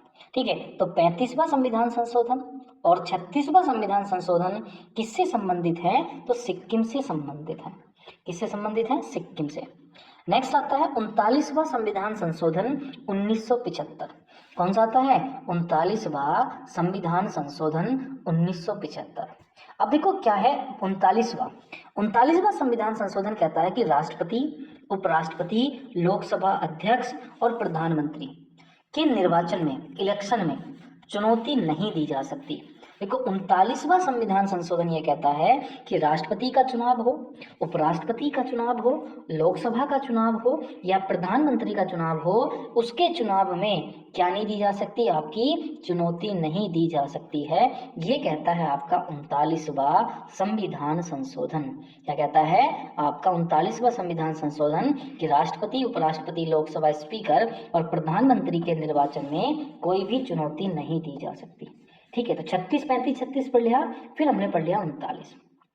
अब देखो, अब आता है आपका सबसे मोस्ट इंपोर्टेंट आता है 42वां संविधान संशोधन 1976। कौन सा आता है? 42वां संविधान संशोधन 1976। देखो 42वें संविधान संशोधन 1976 जो है ये लाया गया था सरदार स्वर्ण सिंह समिति की सिफारिश पर। तो किसकी सिफारिश पर लाया गया? तो भैया ये लाया गया था सरदार स्वर्ण सिंह समिति की सिफारिश पर भारत में इसको लाया गया। इसमें बहुत सारी चीजें आपकी रखी गई थी, इसलिए इसे भारत का मिनी संविधान भी कहते हैं। भारत का मिनी कॉन्स्टिट्यूशन ऑफ इंडिया किसे बोलते हैं? तो 42वें संविधान संशोधन को किसे बोलते हैं? 42वें संविधान संशोधन को भारत का मिनी संविधान कहते हैं। ठीक है, और किसकी सिफारिश पर लाया गया था? सरदार स्वर्ण सिंह समिति की सिफारिश पर। ठीक है, अब देखो सुनो, इसमें हमने देखा प्रस्तावना में 3 शब्द जुड़े हैं। इस संविधान संशोधन के तहत जो था प्रस्तावना में 3 शब्द जुड़े थे। एक तो था पंथ निरपेक्ष, एक था पंथ निरपेक्ष, दूसरा था समाजवादी, दूसरा कौन सा था? समाजवादी, और तीसरा शब्द था अखंडता। पहला शब्द कौन सा था? पंथ निरपेक्ष, दूसरा शब्द कौन सा है? समाजवादी, और तीसरा शब्द क्या है? अखंडता। तो भैया 42वें संविधान संशोधन के तहत 3 शब्द जोड़े गए थे प्रस्तावना में, पंथ निरपेक्ष, समाजवादी और अखंडता। ठीक है, तीसरी बात क्या है? चौथी बात यह है कि मौलिक कर्तव्य जो हैं इसी संविधान संशोधन के तहत जोड़े गए। मौलिक कर्तव्य किस संविधान संशोधन के तहत जोड़े गए थे? तो आपका 42वें संविधान संशोधन के तहत जो है आपका जोड़े गए थे आपके। ठीक है, तो देखो 42वें संविधान संशोधन की सिफारिश पर आया सरदार स्वर्ण सिंह समिति की सिफारिश पर। इसे भारत का मिनी संविधान कहते हैं। इसमें प्रस्तावना में 3 शब्द जोड़े गए, पंथ निरपेक्ष, समाजवादी और अखंडता। और मौलिक कर्तव्य जो है संविधान के किस संशोधन के तहत आया? आपका 42वें। अच्छा, मौलिक कर्तव्य किस आर्टिकल के अंतर्गत आता है? तो मौलिक कर्तव्य है आर्टिकल 51 के तहत, 51A के तहत, है ना। और शुरू में कितने मौलिक कर्तव्य जोड़े गए थे? ठीक है, तो 42वें संविधान संशोधन के तहत जो है आपके 10 मौलिक कर्तव्य जोड़े गए थे। कितने मौलिक कर्तव्य जुड़े थे? 10 जुड़े थे। और 11वां जो मौलिक कर्तव्य है वो जुड़ा था आपका 86वें संविधान संशोधन 2002 द्वारा। ठीक है, याद रखना है। चलो आगे बढ़ते हैं। नेक्स्ट आता है जी आपका कौन सा? 42वां हमने पढ़ लिया। उसके बाद आता है 44वां संविधान संशोधन। देखो 44वां संविधान संशोधन भी बहुत ज़्यादा इंपॉर्टेंट है। ठीक है, 44वां संविधान संशोधन भी क्या है? इंपॉर्टेंट है। अब देखो सबसे पहले 44वें में क्या हुआ? इसमें संपत्ति को मौलिक अधिकार से हटाया गया। जो राइट टू प्रॉपर्टी का अधिकार था उसे आपका हमने कहाँ से हटा दिया? तो उसे हमने फंडामेंटल राइट्स मतलब मौलिक अधिकार से हटा दिया और उसे एक लीगल लॉ बना दिया, उसको एक वैधानिक कानून बना दिया। उसको क्या बना दिया? वैधानिक कानून आपका बना दिया गया। ठीक है, किसको? आपका संपत्ति के अधिकार को। और वर्तमान में संपत्ति का जो अधिकार है वो आर्टिकल नंबर 300 के अंतर्गत आता है या 300A के अंतर्गत आता है, राइट टू प्रॉपर्टी, संपत्ति का अधिकार। तो याद रखना कि 44वें कॉन्स्टिट्यूशन अमेंडमेंट के तहत मौलिक अधिकार से हमने संपत्ति को हटाया और उसे बना दिया लीगल लॉ। और किस आर्टिकल के तहत आता है? 300 के तहत आता है। नेक्स्ट आता है, नेक्स्ट क्या है कि देखो 42वें में हमने देखा था कि लोकसभा का कार्यकाल जो था वो 5 से 6 वर्ष कर दिया गया था, लोकसभा का और विधानसभा का। लेकिन जैसे 44वां संविधान संशोधन आता है 1978 में, इसको दोबारा से लोकसभा और विधानसभा का कार्यकाल कितने वर्षों का कर दिया गया? 5 वर्षों का। और वर्तमान में भी कितने वर्षों का है? 5 ही वर्षों का है। नंबर तीसरा पॉइंट क्या है? 44वें में क्या था कि कैबिनेट की सलाह, अगर कैबिनेट मतलब कुछ जो मंत्री हैं उन्होंने कोई सलाह दी तो राष्ट्रपति उसे जो है पुनः विचार कर सकता है। ठीक है, राष्ट्रपति उसे पुनः विचार के लिए जारी कर सकता है। ये है आपका 44वां। तो संपत्ति का अधिकार, लोकसभा में सिट्टे घटाने का अधिकार, ठीक है, और कैबिनेट को सलाह देने के लिए राष्ट्रपति का पुनः विचार का अधिकार जो है 21 आर्टिकल के अंदर आता है 44। नेक्स्ट आता है 52वां संविधान संशोधन। देखो 52 कॉन्स्टिट्यूशन अमेंडमेंट 1985 सॉरी। देखो 52वां संविधान संशोधन जो है 1985 में हुआ। 52वां संविधान संशोधन कब हुआ?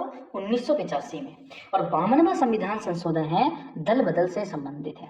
52वां संविधान संशोधन किससे संबंधित है? दल बदल से।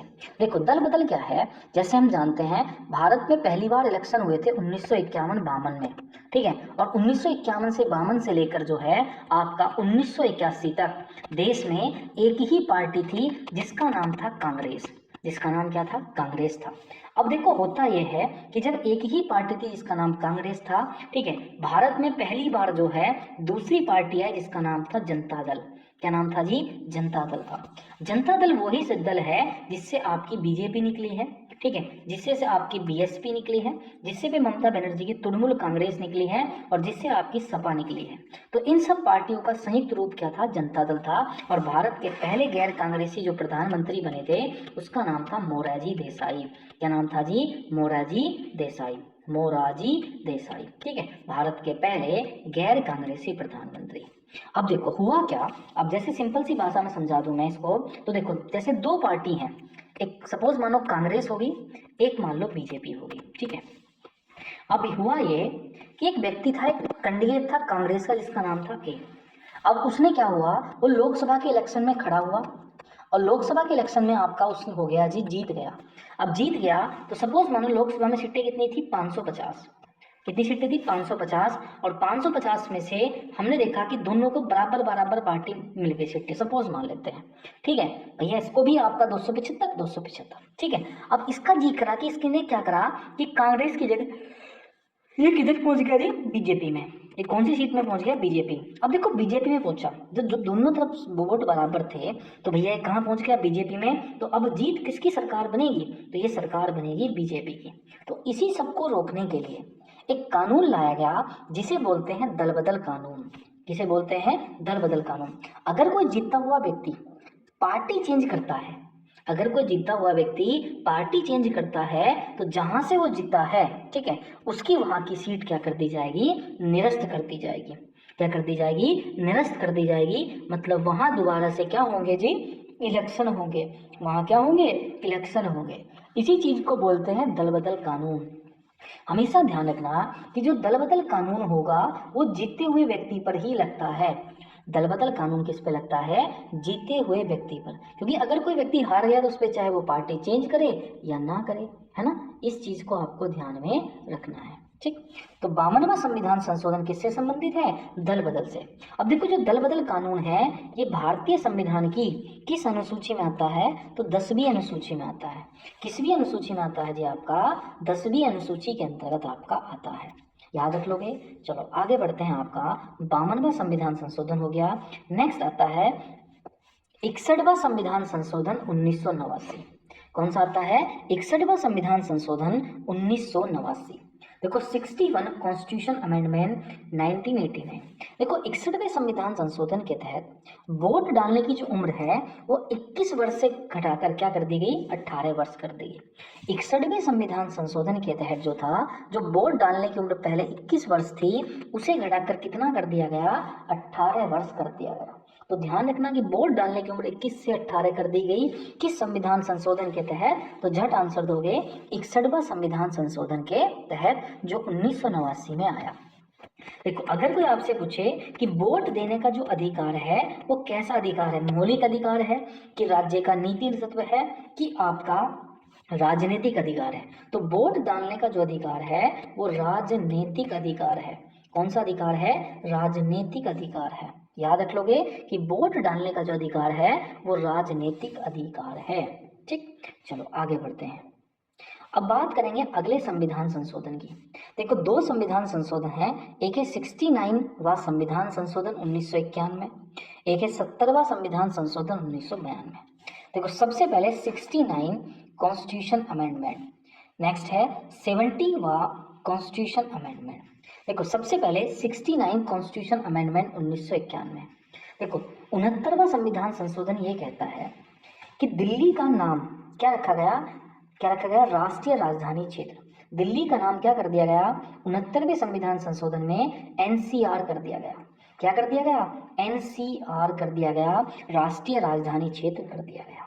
तो 69वें संविधान संशोधन में दिल्ली का नाम क्या करा, राष्ट्रीय राजधानी क्षेत्र का रखा गया, एनसीआर रखा गया।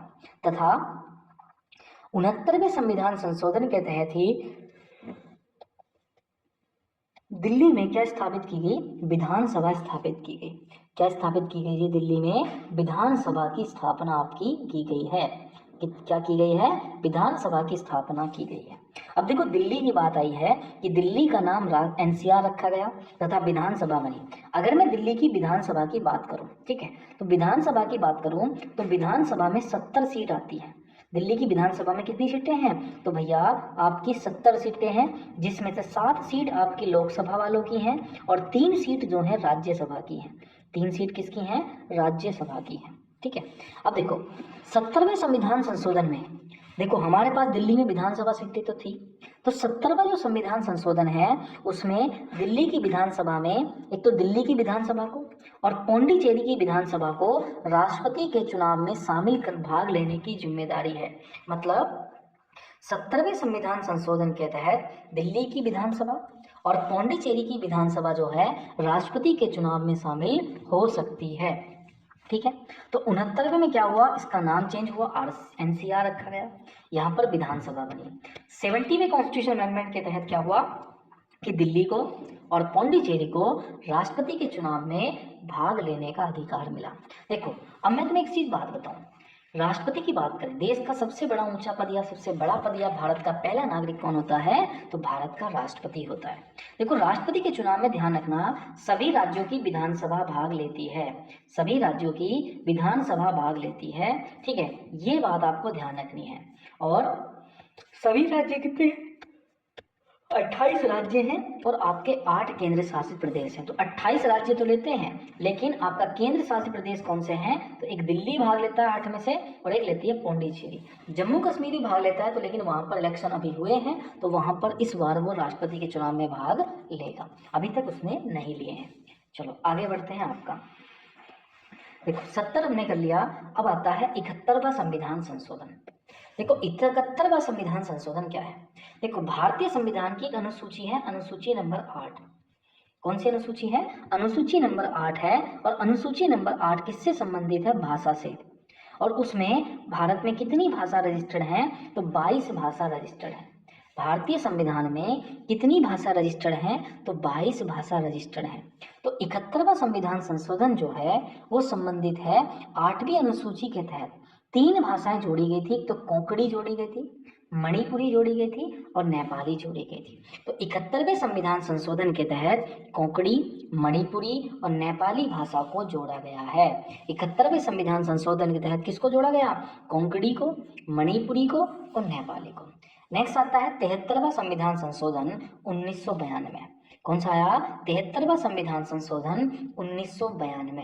देखो 73वें संविधान संशोधन 1992 के तहत पंचायती को, पंचायत राज व्यवस्था को 11वीं अनुसूची में जोड़ा गया।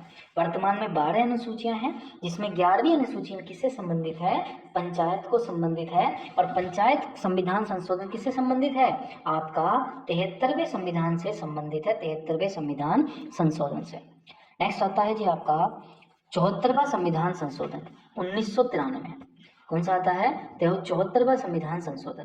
देखो 74वां संविधान संशोधन संबंधित है नगर पालिका से। 74वां संविधान संशोधन किससे संबंधित है, नगर पालिका से संबंधित है। 74वां संविधान संशोधन किससे संबंधित है, नगर पालिका से। और इसे किस अनुसूची में जोड़ा गया है, तो 12वीं अनुसूची में जोड़ा गया है। 74वां संविधान संशोधन किससे संबंधित है, आपका नगर पालिका से, और इसे 12वीं अनुसूची में आपका जोड़ा गया है। ठीक है, इतनी बातें याद रख लोगे कि 71वें संविधान संशोधन के तहत 3 भाषाएं जोड़ी गई, कोंकणी, मणिपुरी, नेपाली। 73 के साथ पंचायती राज जोड़ा गया 11वीं अनुसूची में, और 74 के साथ जो है नगर पालिका जोड़ी गई 12वीं अनुसूची में। नेक्स्ट आता है, देखो 2 कॉन्स्टिट्यूशन अमेंडमेंट आते हैं, वो आपको देखने को मिलेंगे। एक का नाम है 84 और एक का नाम है 86। कौन कौन से हैं, एक का नाम 84 है, एक का नाम 86 है। देखो सबसे पहले आता है 84वां संविधान संशोधन 2001।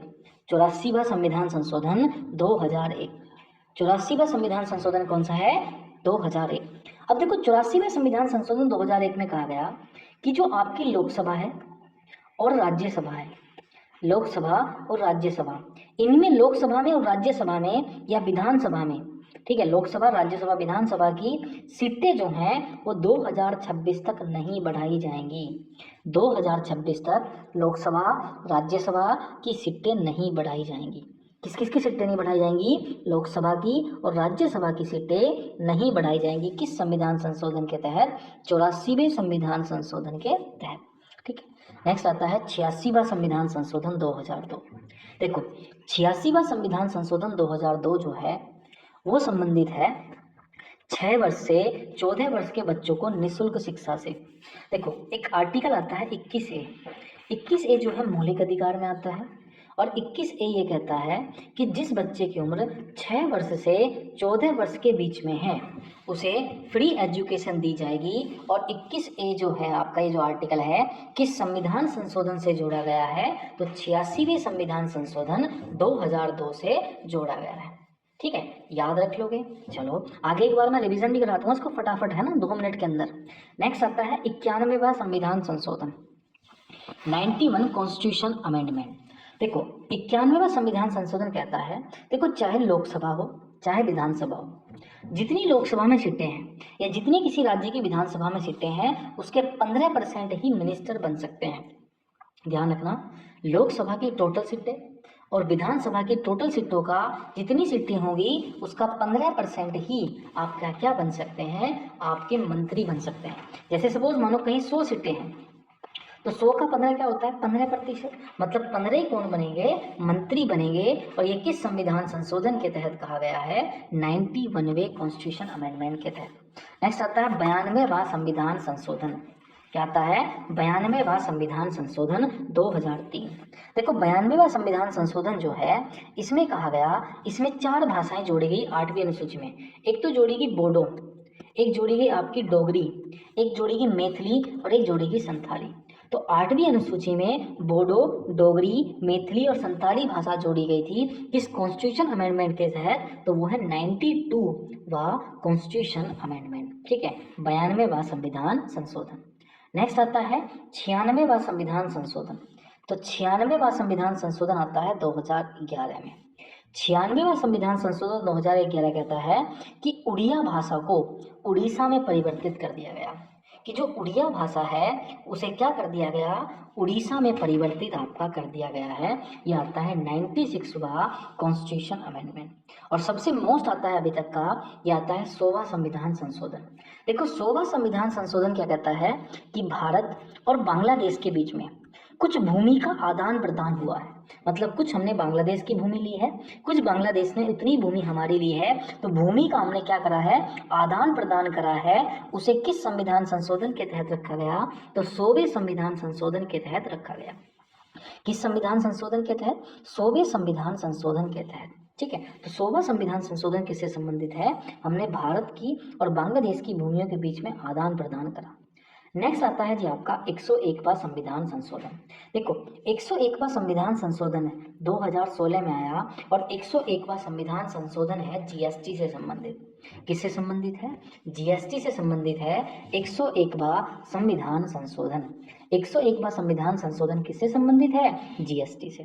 नेक्स्ट आता है 102वां संविधान संशोधन। 102वां संविधान संशोधन है ओबीसी को संवैधानिक दर्जा दिया गया।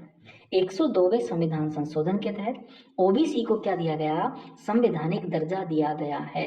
क्या दिया गया है? संवैधानिक दर्जा दिया गया है। नेक्स्ट आता है 103वां संविधान संशोधन। देखो 103वां संविधान संशोधन है ईडब्ल्यूएस से संबंधित। किससे संबंधित है? ईडब्ल्यूएस से। देखो 101 है जीएसटी से, 102 है ओबीसी से और 103 किससे संबंधित है? ईडब्ल्यूएस, है ना, जो इकोनॉमिक वीकर सेक्शन वाले लोग होते हैं उससे संबंधित है। और उन्हें कितने % का कोटा दिया गया है? 10% का। तो 101 जीएसटी, 102 ओबीसी और 103 हो गया ईडब्ल्यूएस, इकोनॉमिक वीकर सेक्शन। ठीक है, उसके बाद आता है नेक्स्ट 104वां संविधान संशोधन। क्या आता है? 104वां संविधान संशोधन। देखो 104वां संविधान संशोधन जो है वो एंग्लो इंडियन से संबंधित है। किससे संबंधित है? एंग्लो इंडियन से संबंधित है। पहले क्या होता था, लोकसभा में 552 सीटें होती थी, जिसमें से 2 जो सीटें होती थी एंग्लो की होती थी। एंग्लो व्यक्ति कौन थे? एंग्लो इंडियन ऐसे भैया अंग्रेज या ऐसे विदेशी व्यक्ति जो अंग्रेज थे और भारतीय महिलाओं से शादी की और भारतीय महिलाओं से शादी करके उन्हें छोड़कर चले गए, तो उनके जो बच्चे होते थे उन्हें बोला जाता था एंग्लो इंडियन। तो 2 सीटें हमेशा लोकसभा में एंग्लो इंडियन को दी गई थी। तो इन सीटों को हमने क्या कर दिया? खत्म कर दिया। और वर्तमान में आपकी लोकसभा में कितनी सीटें हैं? 550 हैं। तो 104वां संविधान संशोधन किससे संबंधित है? आपका एंग्लो इंडियन से संबंधित है। नेक्स्ट आता है 105वां संविधान संशोधन। कौन सा आता है? 105वां संविधान संशोधन। 105वां संविधान संशोधन है राज्य सूची पर जो पिछले वर्ग हैं, ओबीसी वाले हैं, उनकी पहचान करने की, उन्हें अधुसूचित करने के संबंध में राज्य सरकार को शक्तियां दी गई हैं। ठीक है, तो ये है आपका 105वां संविधान संशोधन। इतने ही कॉन्स्टिट्यूशन अमेंडमेंट हैं अभी तक हुए हैं और 105वां संविधान संशोधन हुआ था 2021 में। देखो अभी तक मैं अगर तुम्हें याद कराऊं मोटा मोटा, तो पहला संविधान संशोधन किससे संबंधित है? भूमि सुधार से। 7वां संविधान संशोधन किससे संबंधित है? तो 7वां है भाषा के आधार पर राज्यों से। 42वें संविधान संशोधन को भारत का मिनी संविधान संशोधन कहते हैं। ठीक है, और 44वां संविधान संशोधन किससे संबंधित है? संपत्ति से। नेक्स्ट आता है 86वां संविधान संशोधन किससे संबंधित है? कि 6 वर्ष से 14 वर्ष के बच्चों को निःशुल्क शिक्षा मिले। ठीक है, उसके बाद 92वां संविधान संशोधन किससे संबंधित है? इसमें डोगरी, मैथिली, संथाली भाषाएं, आपकी बोडो, डोगरी, मैथिली, संथाली भाषाएं जोड़ी गई थी। ठीक है, नेक्स्ट आता है 101वां संविधान संशोधन, जीएसटी से संबंधित है। 102वां ईडब्ल्यूएस से संबंधित है। 103वां किससे संबंधित है? तो 103 तो हमने पढ़ा ही नहीं है। फिर हमने पढ़ा 105वां संविधान संशोधन, 103वां भी हमने देखा एंग्लो से है। और 105वां संविधान संशोधन किससे संबंधित है? ओबीसी के संबंधित है। ठीक है, इतनी चीजें हमने अभी तक आपकी वीडियो में देखी है। वीडियो कैसी लगी हमें कमेंट बॉक्स में जरूर बताना है। ठीक है, अच्छी लगी है तो कमेंट जरूर करना है। चैनल को सब्सक्राइब कर देना अगर भैया नए हो तो, और भैया बेल आइकन का बटन जरूर दबाना है, जिससे आने वाले लेटेस्ट वीडियो आपको सबसे पहले मिले और आप उसका एग्जाम में बेहतरीन तरीके से लाभ उठा सकें। मिलेंगे नेक्स्ट वीडियो में, तब तक के लिए जय हिंद, जय भारत मेरे दोस्तों।